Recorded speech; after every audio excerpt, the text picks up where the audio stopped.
Hi ನಮಸ್ತೆ ಎಲ್ಲರಿಗೂ Kannada study YouTube channel ಸ್ವಾಗತ. ಸೊ ಇಂದಿನ ಸೆಷನ್ನಲ್ಲಿ ನಾವೇನು ನೋಡೋಣ ಅಂತ ಹೇಳಿದ್ರೆ ಮೇ ಮಂತಿನ ಟಾಪ್ 100 ಕರೆಂಟ್ ಅಫೇರ್ಸ್ ಪ್ರಶ್ನೆಗಳನ್ನು ಈ ಒಂದು ಸೆಷನ್ನಲ್ಲಿ ನಾವು ಸಂಪೂರ್ಣವಾಗಿ ಡಿಸ್ಕಷನ್ನ ಮಾಡೋಣ, ಸರಿನಾ? ಸೊ ಈ ಒಂದು ಕರೆಂಟ್ ಅಫೇರ್ಸ್ ನಿಮಗೆ state current affairs, national current affairs ಹಾಗೆ ಇಂಟರ್ನ್ಯಾಷನಲ್ ಕರೆಂಟ್ ಅಫೇರ್ಸ್ನ ಪ್ರಶ್ನೆಗಳನ್ನು ಒಳಗೊಂಡಿರುತ್ತೆ, ಸರಿನಾ? ಸೊ ಹಾಗೆ ಈ ಒಂದು ಪ್ರಶ್ನೆಗಳು ಆ್ಯಂಡ್ ದೆನ್ ಈ ಒಂದು ಕ್ಲಾಸ್ ಯಾವ್ಯಾವ ಎಕ್ಸಾಮ್ಗೆ ಉಪಯೋಗ ಆಗುತ್ತೆ ಅಂತ ಹೇಳೋದಾದ್ರೆ, ನೀವು ಸೆಂಟ್ರಲ್ ಗೌರ್ಮೆಂಟಿನ SSC, RRB, ನೆಕ್ಸ್ಟ್ ಡಿಫೆನ್ಸ್ ಹಾಗೆ ಬ್ಯಾಂಕಿಂಗ್ ಮತ್ತೆ ನಿಮ್ಮ ಸ್ಟೇಟ್ ಗೌರ್ಮೆಂಟಿನ KA ನಡೆಸ್ತಕ್ಕಂತಹ ಎಲ್ಲ ಎಕ್ಸಾಮ್ಗಳಿಗೆ ಈ ಒಂದು ಕ್ಲಾಸ್ ನಿಮಗೆ ಉಪಯೋಗ ಆಗುತ್ತೆ. ಯಾಕೆಂದರೆ ನಿಮಗೆ ಈ ಪ್ಯಾಟರ್ನಲ್ಲಿ ಆ್ಯಂಡ್ ದೆನ್ ಈ ಒಂದು ಡಿಫ್ರೆಂಟ್ ವೇದಲ್ಲಿ ಕ್ವಶನ್ನ ಕೇಳ್ತಾ ಇರೋ ಕಾರಣದಿಂದಾಗಿ ಈ ಒಂದು ಕ್ಲಾಸ್ ನಿಮಗೆ ಉಪಯೋಗ ಆಗುತ್ತೆ, ಸರಿನಾ? ಸೊ ಹಾಗಾದ್ರೆ ಬನ್ನಿ ತಡ ಮಾಡದ ಬೇಡ, ವಿಡಿಯೋನ ಸ್ಟಾರ್ಟ್ ಮಾಡುವ. ವಿಡಿಯೋ ಸ್ಟಾರ್ಟ್ ಮಾಡೋಕ್ಕಿಂತ ಮುಂಚೆ ವಿಡಿಯೋ ಕೊನೆವರೆಗೂ ನೋಡಿ ಅಂತ ಹೇಳ್ತಾ, ಹಾಗೆ ವಿಡಿಯೋ ಕೊನೆವರೆಗೂ ನೋಡಿದ ನಂತರ ವಿಡಿಯೋ ಇಷ್ಟ ಆದರೆ ಪ್ಲೀಸ್ ವಿಡಿಯೋನ ಲೈಕ್ ಮಾಡಿ, ಸಬ್ಸ್ಕ್ರೈಬ್ ಮಾಡಿ. ಇಫ್ ನಿಮಗೆ ವಿಡಿಯೋ ಇಷ್ಟ ಆಗಲಿಲ್ಲ ಅಂದರೆ ಸೊ ಆಬ್ವಿಯಸ್ಲಿ ಡಿಸ್ಲೈಕ್ ಮಾಡಿ ಅಂತ ಹೇಳ್ತಾ, ಸೊ ಇದನ್ನ ಆಸ್ ಅ ರಿವಿಷನ್ ಸೀರೀಸ್ ತರ ತಗೊಳ್ಳಿ. ಓಕೆ, ಸೊ ಇವಾಗ just last 1 year current affairs ಮಾಡಿದ್ವಿ. ಎಷ್ಟು 250 ಕರೆಂಟ್ ಅಫೇರ್ಸ್ ಮಾಡಿದ್ವಲ್ವಾ? So 250 current affairs. So and next ಇದೊಂದು 100 ಕರೆಂಟ್ ಅಫೇರ್ಸ್. ಸೊ ಇದು ಯಾವ ಮಂತಿದಾಗಿದೆ? ಮೇ ಮಂತಿದಾಗಿದೆ. ಸೊ ನೆಕ್ಸ್ಟ್ ಜೂನ್ ಮಂತ್ ನೋಡ್ಕೊಳ್ಳುವ, ಜೂನ್ ಮಂತ್ ಆದ ನಂತರ ನೆಕ್ಸ್ಟ್ ಏಪ್ರಿಲ್ ಮಂತ್ ನೋಡ್ಕೊಳ್ಳುವ, ಸರಿನಾ? ಸೊ ಈ ರೀತಿ ಸೀರೀಸ್ ತರ ನೀವು ತಗೊಳ್ಳಿ, ಜಸ್ಟ್ ರಿವಿಷನ್ ಸೀರೀಸ್ ತರ ತಗೊಳ್ಳಿ, ನಿಮಗೆ ಜಾಸ್ತಿ ನೆನಪುಳಿಯಕ್ಕೆ ಸ್ಟಾರ್ಟ್ ಆಗುತ್ತೆ. ಅಂಡ್ ದೆನ್ ಇನ್ನೂ ಏನು ಅಂತಂದ್ರೆ ನಿಮಗೆ ಕಾನ್ಫಿಡೆನ್ಸ್ ಸಹ ಬೂಸ್ಟ್ ಆಗುತ್ತೆ, ಸರಿನಾ? ಸೊ ಹಾಗಾದ್ರೆ ಬನ್ನಿ ಮೊದಲ ಪ್ರಶ್ನೆ ಏನಿದೆ ಅಂತ ನೋಡುವ. ಏನಿದೆ ಮೊದಲ ಪ್ರಶ್ನೆ?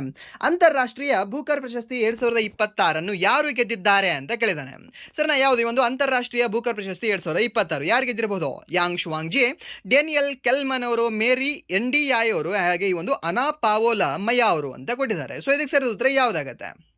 ಯಾವುದು ಅಂದರೆ ಅವಾಗ ನಿಮ್ಗೆ ಗೊತ್ತಿರಲಿ ಯಾರು ಅಂದರೆ ಆಪ್ಷನ್ ಎ ಅಂತ ಹೇಳ್ತೀವಿ, ಯಾಂಗ್ ಶುವಾಂಗ್ ಜಿ ಅವರು ಅಂತ ಹೇಳ್ತೀವಿ. ಸೊ ಇವರು ಅಂತಾರಾಷ್ಟ್ರೀಯ ಬೂಕರ್ ಪ್ರಶಸ್ತಿ 2026 ಗೆದ್ದಿರತಕ್ಕಂತಹ ಮಹಿಳೆ ಆಗಿದ್ದಾರೆ.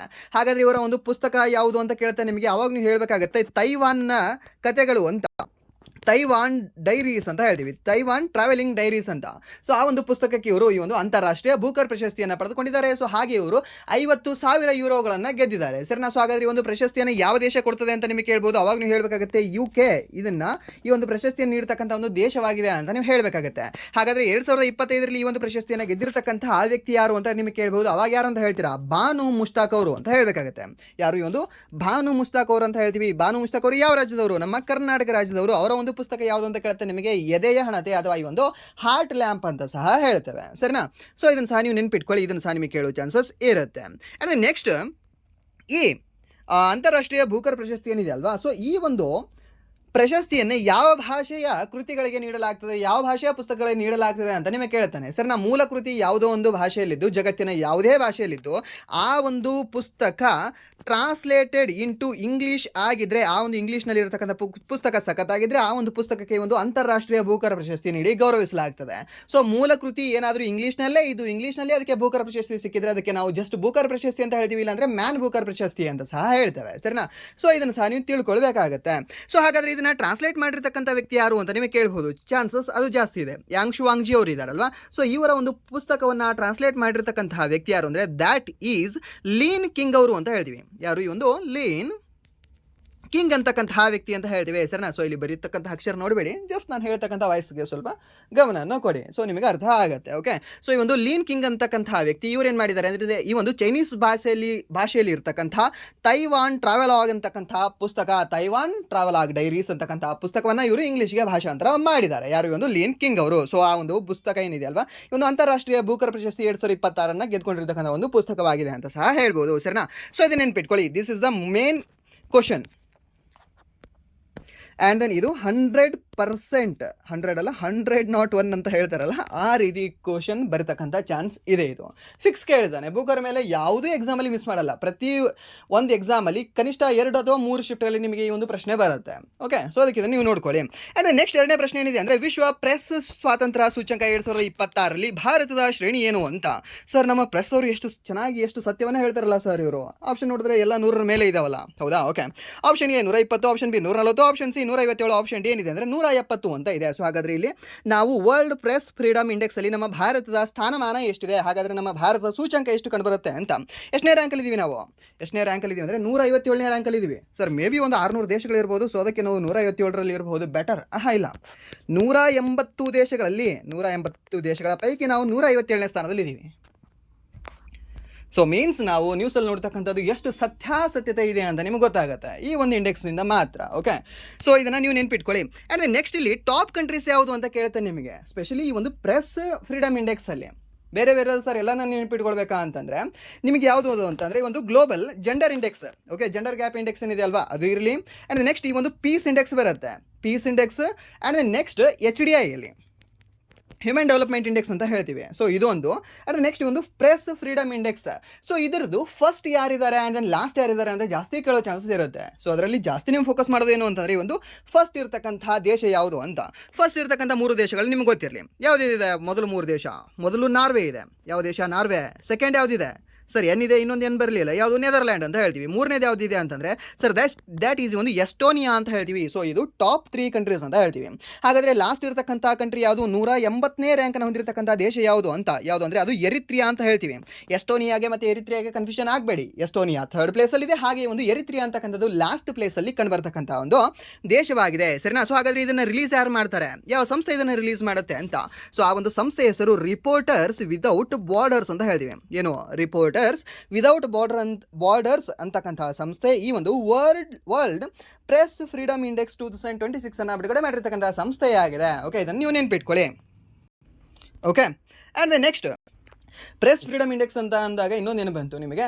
ಸೊ ಭರತ್ ತಿವಾರಿ ಅಂತ, ಓಕೆ, ಬಿಹಾರದವರು. ಐ ಥಿಂಕ್ ನಿಮಗೆ ಕೆಲವರಿಗೆ ನ್ಯೂಸ್ ಗೊತ್ತಿರುತ್ತೆ ಅಂತ ನಾನು ಭಾವಿಸ್ತೇನೆ. ಸೊ ಯಾರಿಗೆ ಗೊತ್ತಿಲ್ಲ ಅಲ್ವಾ, ಒಂದ್ಸರಿ ನೀವು ಗೂಗಲಲ್ಲಿ ಭರತ್ ತಿವಾರಿ ಅಂತ ಸರ್ಚ್ ಮಾಡಿ. ಓಕೆ, ಸೊ ಭರತ್ ತಿವಾರಿ ಅವ್ರ ಬಗ್ಗೆ ನೀವು ಏನೋ ಓದ್ತೀರಾ. ಓಕೆ, ಸೊ ಅವಾಗ ನಿಮ್ಗೆ ಗೊತ್ತಾಗುತ್ತೆ ನಮ್ಮ ಭಾರತದ ಒಂದು ಸ್ಥಿತಿ ಇವಾಗ ಹೇಗಿದೆ, ಎಷ್ಟು ಸೇಫ್ ಆಗಿದ್ದೀವಿ ನಾವು. ಹೊರಗಿನವರಿಂದ ಅಲ್ಲ, ನಮ್ಮ ಒಳಗಿನವರಿಂದನೇ ನಾವು ಎಷ್ಟು ಸೇಫ್ ಇದೀವಿ ಅಂತ ನಿಮಗೆ ಸ್ವಲ್ಪ ತಿಳಿಯುತ್ತದೆ.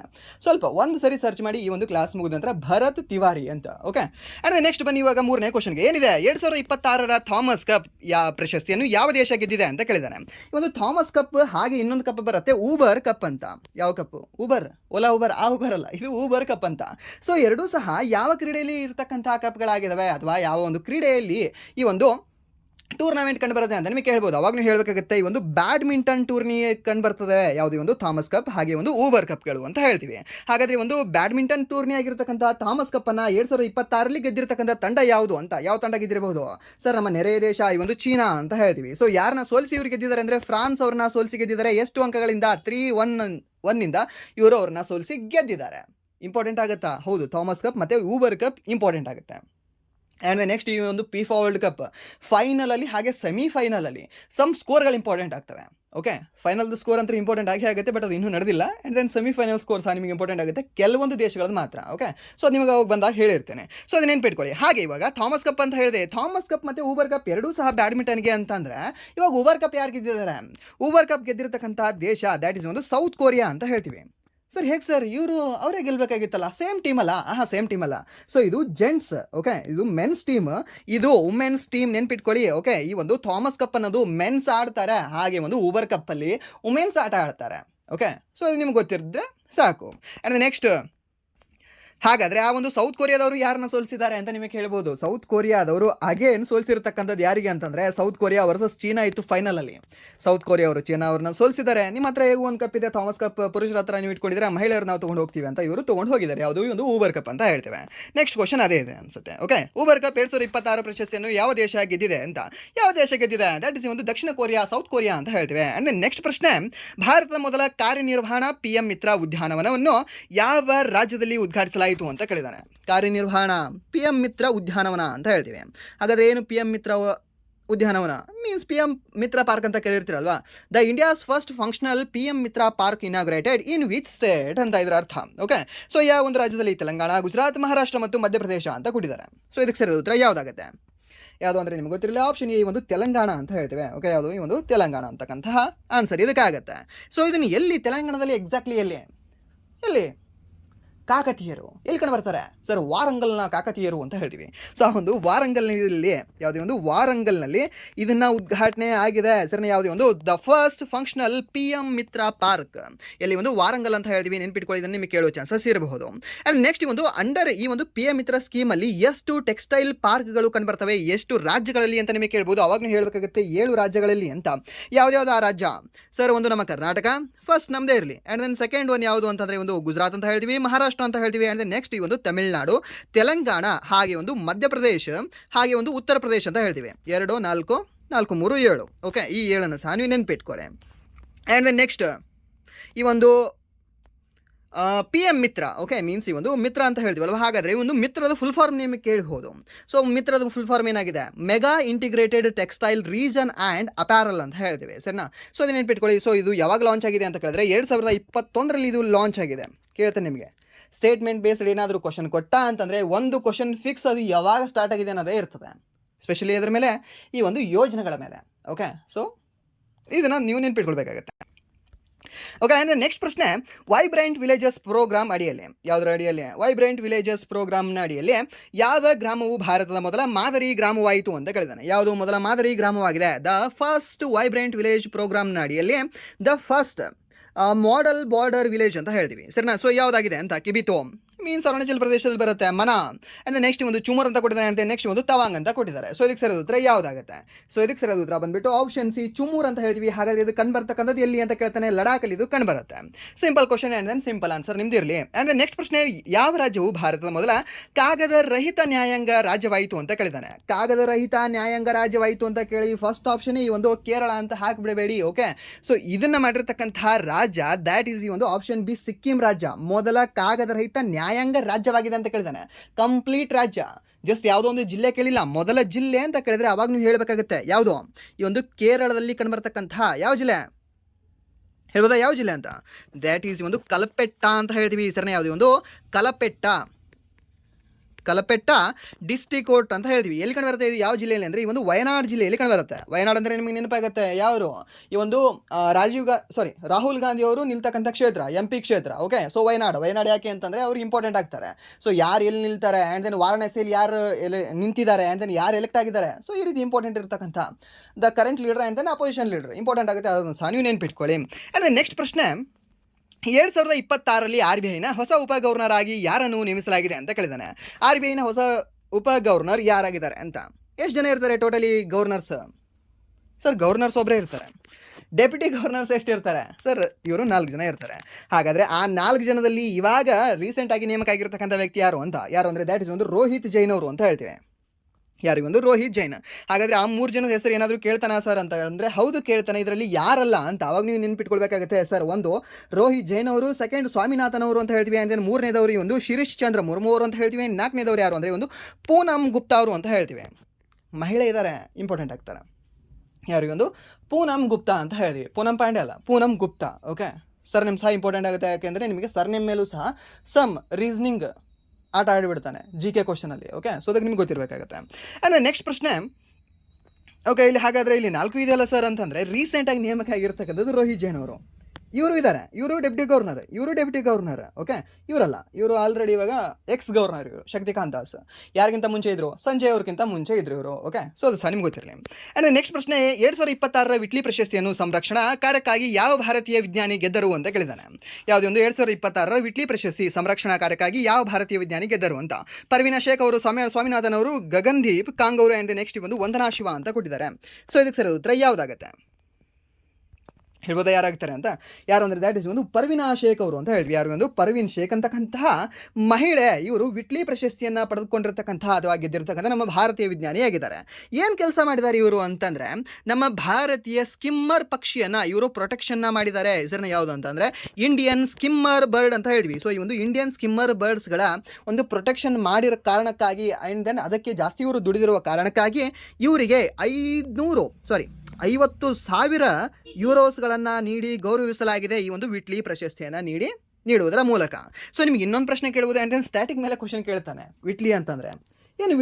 ಇಟ್ಲಿ ಅಲ್ಲ, ವಿಟ್ಲಿ. ಓಕೆ, ವಿಟ್ಲಿ ಇದರ ಇಂಗ್ಲೀಷಲ್ಲಿ ಸ್ಪೆಲ್ಲಿಂಗಲ್ಲಿ ನಿಮ್ಗೆ ಹೇಳೋದಾದರೆ WHITLEY ಅಂತ ಹೇಳ್ಬೋದು, ವಿಟ್ಲಿ. ಓಕೆ, ಸೊ ಈ ಒಂದು ವಿಟ್ಲಿಯನ್ನು ನಾವು ಏನಂತ ಹೇಳ್ತೀವಿ ಅಂತ ನಿಮಗೆ ಕೇಳ್ತಾನೆ.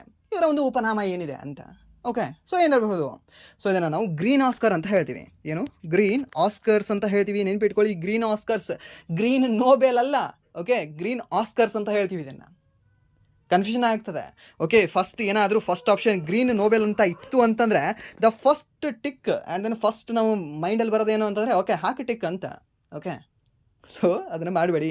ಸೊ ಅದನ್ನು ನಾವು ಗ್ರೀನ್ ಆಸ್ಕರ್ ಅಂತ ಹೇಳ್ತೀವಿ. ಯಾವುದನ್ನು? ವಿಟ್ಲಿ ಪ್ರಶಸ್ತಿಯನ್ನು. ಓಕೆ, ಅಬೇಲ್ ಪ್ರಶಸ್ತಿಯನ್ನು ಏನಂತ ಹೇಳ್ತೀವಿ? ಯಾವುದು? ಈ ಒಂದು ಅಬೇಲ್ ಪ್ರಶಸ್ತಿಯನ್ನು ನಾವು ಮ್ಯಾಥ್ಸ್ ನೋಬೆಲ್ ಅಂತ ಹೇಳ್ತೀವಿ. ಅಲ್ಲಿ ಮ್ಯಾಥ್ಸ್ ಆಸ್ಕರ್ ಅಂತ ಹೇಳಲ್ಲ, ಮ್ಯಾಥ್ಸ್ ನೋಬೆಲ್ ಅಂತ ಹೇಳ್ತೀವಿ. ಬಟ್ ಇಲ್ಲಿ ಈ ವಿಟ್ಲಿ ಪ್ರಶಸ್ತಿ ಏನಿದೆ ಅಲ್ವಾ, ಇದನ್ನು ನಾವು ಈ ಗ್ರೀನ್ ಆಸ್ಕರ್ ಅಂತ ಹೇಳ್ತೀವಿ. ಓಕೆ, ಸೊ ಗ್ರೀನ್ ಆಸ್ಕರ್, ಗೋ ವಿಟ್ಲಿ ಅಂತ ನೆನ್ಪಿಟ್ಕೊಳ್ಳಿ. Green Oscar Whitley. Okay, so ಈಗ ನೆನ್ಪಿಟ್ಕೊಂಡ್ರೆ ನಿಮಗೆ ನೆನಪುಳಿತದೆ, ಯಾಕೆಂದರೆ ಇದನ್ನು SSC ಎಕ್ಸಾಮಲ್ಲಿ ಸಾಕಷ್ಟು ಬಾರಿ ಕೇಳಿದ್ದಾನೆ. So that's why. And next ಪ್ರಶ್ನೆ, 2026ರಲ್ಲಿ DRDO ಅಧ್ಯಕ್ಷರ ಹೆಚ್ಚುವರಿ ಜವಾಬ್ದಾರಿಯನ್ನು ಯಾರು ವಹಿಸಿಕೊಂಡಿದ್ದರು ಅಂತ.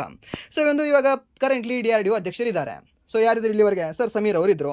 ಸೊ ಹಾಗಾದರೆ ಇವಾಗ ಯಾರಿದ್ದಾರೆ ಅಂತ ಕೇಳಿದಾನೆ ನಿಮಗೆ. ಸೊ ಯಾರಿದ್ದಾರೆ ಇವಾಗ ಅಂತ? ಯಾರು ಅಂದರೆ ದ್ಯಾಟ್ ಇಸ್ ಒಂದು ರಾಜೇಶ್ ಕುಮಾರ್ ಸಿಂಗ್ ಅವರಿದ್ದಾರೆ. ಸರ್ ಯಾಕೆ ಇವರಿಗೆ ಹೆಚ್ಚುವರಿ ಜವಾಬ್ದಾರಿ ಅಂತ ಕೊಟ್ಟಿದ್ದಾನೆ? ಮೀನ್ಸ್ ಇವಾಗ ಆಲ್ರೆಡಿ ಇವರು ಒಂದು ಹುದ್ದೆಯಲ್ಲಿ ಇದ್ದಾರೆ. ಸೊ ಅದರ ಜೊತೆಗೆ ಇದರದ್ದು ಒಂದು ಎಡಿಷ್ನಲ್ ಜವಾಬ್ದಾರಿ ಸಹ ಕೊಟ್ಟಿದ್ದಾರೆ. ಸೊ ಹಾಗಾದರೆ ಇವರು ಯಾವುದರ ಒಂದು ಅಧ್ಯಕ್ಷರಿದ್ದಾರೆ ಸರ್ ಇವಾಗ ಕರೆಂಟ್ಲಿ? ಯಾವುದಂದರೆ ಡಿಫೆನ್ಸ್ ಸೆಕ್ರೆಟರಿ ಇದ್ದಾರೆ. ನಮ್ಮ ಭಾರತದ ಪ್ರಸ್ತುತ ಡಿಫೆನ್ಸ್ ಸೆಕ್ರೆಟರಿ ಯಾರು ಅಂದರೆ ದ್ಯಾಟ್ ಇಸ್ ರಾಜೇಶ್ ಕುಮಾರ್ ಸಿಂಗ್ ಅವರು.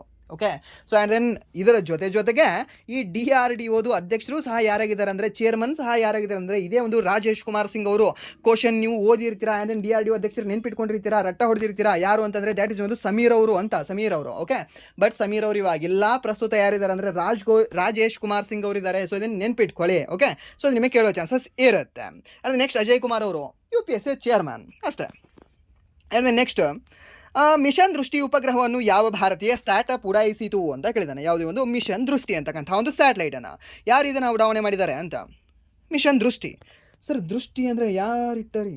ಚುಕ್ಕಿ ದೃಷ್ಟಿ. ಓಕೆ, ಸೊ ಈ ಒಂದು ದೃಷ್ಟಿ ಅಂತಂದರೆ ಕಣ್ಣು ಅಂತಂದರೆ ಗ್ಯಾಲಕ್ಸಿ ಐ ಅಂತ ಹೇಳ್ತೀವಿ. ಓಕೆ, EYE ದೃಷ್ಟಿ ಅಂದರೆ ಸರ್ ಐ ಅಲ್ವಾ? ಓಕೆ, ಹೀಗೆ ನೆನಪಿಟ್ಕೊಳ್ಳಿ. ಟ್ರಿಕ್ ಆಪ್ಷನ್ಸ್ ಇದಕ್ಕೆ ಸರಿ ಉತ್ತರ ಆಗುತ್ತೆ. ಮಿಷನ್ ದೃಷ್ಟಿ ಉಪಗ್ರಹ ಯಾವುದು ಅಂದರೆ ಈ ಒಂದು ಗ್ಯಾಲಕ್ಸಿ ಐ ಅಂತ ಹೇಳ್ತೇವೆ. ಓಕೆ, ಈ ಒಂದು ಸ್ಟಾರ್ಟಪ್ ಸಂಸ್ಥೆ ಇದನ್ನು ಉಡಾವಣೆ ಮಾಡಿದೆ. ಸೊ ಇವರು ಯಾರ ಸ್ಟಾರ್ಟಪ್ ಅಂತ ಕೇಳ್ಬೋದು. ಇದು ಸ್ಪೆಷಲಿ ಈ ಕ್ವಶನ್ ಇಂಪಾರ್ಟೆಂಟ್ ಆಗುತ್ತೆ. ಗ್ಯಾಲಕ್ಸಿ ಐ ಏನಿದೆ ಅಲ್ವಾ, ಸೊ ಇದು ಯಾರ ಸ್ಟಾರ್ಟಪ್ ಆಗಿದೆ ಸರ್? ಅದು ಯಾರ ವ್ಯಕ್ತಿಯ ಅಲ್ಲ. IIT ಏನಿದೆ ಅಲ್ವಾ, ಯಾವ IIT ಸರ್? IIT ಮದ್ರಾಸ್. IIT ಮದ್ರಾಸ್ನ ಸ್ಟಾರ್ಟಪ್ ಯಾವುದು ಅಂತ ಕೇಳ್ತಾನೆ, ಗ್ಯಾಲಕ್ಸಿ ಐ. ಓಕೆ, ಕೇಳಿದಾನೆ ಇದನ್ನು ಆಲ್ರೆಡಿ ಪ್ರಶ್ನೆ, I think last year RRB ಎಕ್ಸಾಮ್ಸ್ಗಳಲ್ಲಿ. ಸೊ ಅದನ್ನ ನೆನ್ಪಿಟ್ಕೊಳ್ಳಿ, ಇದನ್ನು ಕೇಳೋ ಚಾನ್ಸಸ್ ಇರುತ್ತೆ. ಆ್ಯಂಡ್ ದೆನ್ ನೆಕ್ಸ್ಟ್ ಮತ್ತೇನು ಕೇಳ್ಬೋದು ಇದ್ರ ಮೇಲೆ ನಿಮಗೆ. ಸೊ ಇದರ ಒಂದು ಕೇಂದ್ರ ಕಚೇರಿಯಲ್ಲಿ ಕಂಡುಬರುತ್ತೆ ಅಂತ ನೀವು ಕೇಳ್ಬೋದು. ಸರ್ ಮದ್ರಾಸದ ಅಂತಂದರೆ ಇದು ಮದ್ರಾಸಲ್ಲಿ ಕಂಡುಬರ್ಬೋದು, ಮೀನ್ಸ್ ಚೆನ್ನೈಲಿ ಕಂಡುಬರ್ಬೋದು. ಅಲ್ಲ, ಗ್ಯಾಲಕ್ಸಿ ಐದು ಕೇಂದ್ರ ಕಚೇರಿಯಲ್ಲಿ ಕಂಡುಬರುತ್ತೆ ಅಂದರೆ ನಿಮಗೆ ಬೆಂಗಳೂರಲ್ಲಿ ಕಂಡುಬರುತ್ತೆ. ಓಕೆ, ಬೆಂಗಳೂರು ಕನ್ಫ್ಯೂಷನ್ ಆಗ್ತದೆ. ಸೊ ಸ್ವಲ್ಪ ಅದಕ್ಕೆ ನೆನ್ಪಿಟ್ಕೊಳ್ಳಿ. ಸೊ ಎಕ್ಸ್ಪ್ಲನೇಷನ್ ಸ್ವಲ್ಪ ಜಾಸ್ತಿ ಆಯ್ತು ಅನಿಸುತ್ತೆ. ಸೊ ಅದಕ್ಕೆ 11 ಕ್ವಶನ್ ಆಯಿತು. ಓಕೆ, ಈ ಕ್ಲಾಸಲ್ಲಿ ಒಂದು 50 ಕ್ವಶನ್ಸ್ಗಳನ್ನು ಮಾಡ್ಕೊಳ್ಳೋ. ಸ್ವಲ್ಪ ಫಾಸ್ಟಾಗಿ ಹೋಗೋ, ಒಂದು 50 ಕ್ವಶನ್ಸ್ ಮಾತ್ರ ಮಾಡ್ಕೊಳ್ಳೋ. ಇನ್ನೂ ಮಿಕ್ಕುಳಿದಿರ್ತಕ್ಕಂಥ 15 ನಿಮಗೆ ನೆಕ್ಸ್ಟ್ ಕ್ಲಾಸಲ್ಲಿ ಮಾಡ್ಕೊಡ್ತೀನಿ. ಓಕೆ, ಸೊ ಇಂದ ನೆಕ್ಸ್ಟ್ ಪ್ರಶ್ನೆ, ಒಂದು ಉಲ್ಲಾಸ್ ಯೋಜನೆಯಡಿಯಲ್ಲಿ ಸಂಪೂರ್ಣ ಸಾಕ್ಷರತೆಯನ್ನು ಸಾಧಿಸಿದ 5ನೇ ರಾಜ್ಯ ಒಂದು ಯಾವುದನ್ನು ಘೋಷಿಸಲಾಗಿದೆ ಅಂತ. ಈ ಒಂದು ಉಲ್ಲಾಸ್ ಸ್ಕೀಮ್ ಅಡಿಯಲ್ಲಿ ಟೋಟಲಿ 5 ರಾಜ್ಯಗಳು ಇವಾಗ ಸಂಪೂರ್ಣ ಸಾಕ್ಷರತೆಯ ರಾಜ್ಯಗಳು ಎಂದು ಘೋಷಣೆ ಆಗಿದ್ದಾವೆ. ಹಾಗಾದರೆ 5 ರಾಜ್ಯಗಳು ಯಾವುದು ಅಂತ? ಸರ್ ಫಸ್ಟ್ ಮಿಜೋರಾಂ, ಸೆಕೆಂಡ್ ಯಾವುದು ಅಂದರೆ ಗೋವಾ ಅಂತ ಹೇಳ್ತೀವಿ, ಥರ್ಡ್ ಯಾವುದು ಅಂತ ಅಂದರೆ ಈ ಒಂದು ತ್ರಿಪುರಾ ಅಂತ ಹೇಳ್ತೀವಿ, 4ನೇದು ಯಾವುದು ಅಂತ ಹೇಳಿದ್ರೆ ದ್ಯಾಟ್ ಇಸ್ ಒಂದು ಹಿಮಾಚಲ್ ಪ್ರದೇಶ ಅಂತ ಹೇಳ್ತೀವಿ, 5ನೇದು ಯಾವುದು ಅಂದರೆ ದ್ಯಾಟ್ ಇಸ್ ಒಂದು ಸಿಕ್ಕಿಂ ಅಂತ ಹೇಳ್ತೀವಿ. ಯಾಕೆ ಸರ್ ಹೀಗೆ ಅದನ್ನು ಬರೆದ್ರಿ ಅಂತ ಕೇಳಿದ್ರೆ, ಇಲ್ಲಿ ಮಿಜೋರಾಂ ಇದೆ, ಇಲ್ಲಿ ಗೋವಾ ಇದೆ, ಇಲ್ಲಿ ತ್ರಿಪುರಾ ಇದೆ, ಇಲ್ಲಿ ಹಿಮಾಚಲ್ ಪ್ರದೇಶ ಇದೆ, ಇಲ್ಲಿ ಸಿಕ್ಕಿಂ ಇದೆ. ಆ್ಯಸ್ ಪರ್ ಮ್ಯಾಪ್ ಪ್ರಕಾರ ಐ ಥಿಂಕ್ ನಿಮಗೆ ಅಂಡರ್ಸ್ಟ್ಯಾಂಡ್ ಆಗಿರುತ್ತೆ ಅಂತ ಭಾವಿಸ್ತೇನೆ. ಆ್ಯಂಡ್ ದೆನ್ ಏಕೈಕ ಒಂದು ಕೇಂದ್ರಾಡಳಿತ ಪ್ರದೇಶ ಯಾವುದು ಅಂತ ಕೇಳಿದ್ರೆ ದ್ಯಾಟ್ ಇಸ್ ಒಂದು ಲಡಾಖ್ ಅಂತ ಹೇಳ್ತೀವಿ. ಯಾವುದೇ ಒಂದು ಲಡಾಖ್ ಏನಿದೆಯಲ್ವಾ, ಇದು ಮೊದಲ ಕೇಂದ್ರಾಡಳಿತ ಪ್ರದೇಶವಾಗಿದೆ ಈ ಒಂದು ಉಲ್ಲಾಸ್ನ ಯೋಜನೆಯಲ್ಲಿ. ಸಂಪೂರ್ಣ ಸಾಕ್ಷರತೆಯನ್ನು ಸಾಧಿಸಿರತಕ್ಕಂಥ ಒಂದು ಕೇಂದ್ರಾಡಳಿತ ಪ್ರದೇಶ, ಯೂನಿಯನ್ ಟೆರಿಟರಿ. ಸೊ ಹಾಗಾದ್ರೆ ಇದಕ್ಕೆ ಸರಿಯಾದ ಉತ್ತರ ಯಾವುದಾಗುತ್ತೆ? ಆಪ್ಷನ್ ಡಿ, ಸಿಕ್ಕಿಂ ಅಂತ ಹೇಳ್ತೇವೆ. ಸಿಕ್ಕಿಂ. ಕೇರಳಕ್ಕಿನ್ನೂ ಸಹ ಸಂಪೂರ್ಣ ಸಾಕ್ಷರತೆ ದೊರಕಿಲ್ಲ. ಓಕೆ, ಇದು ಗೊತ್ತಿರಲಿ ನಿಮಗೆ.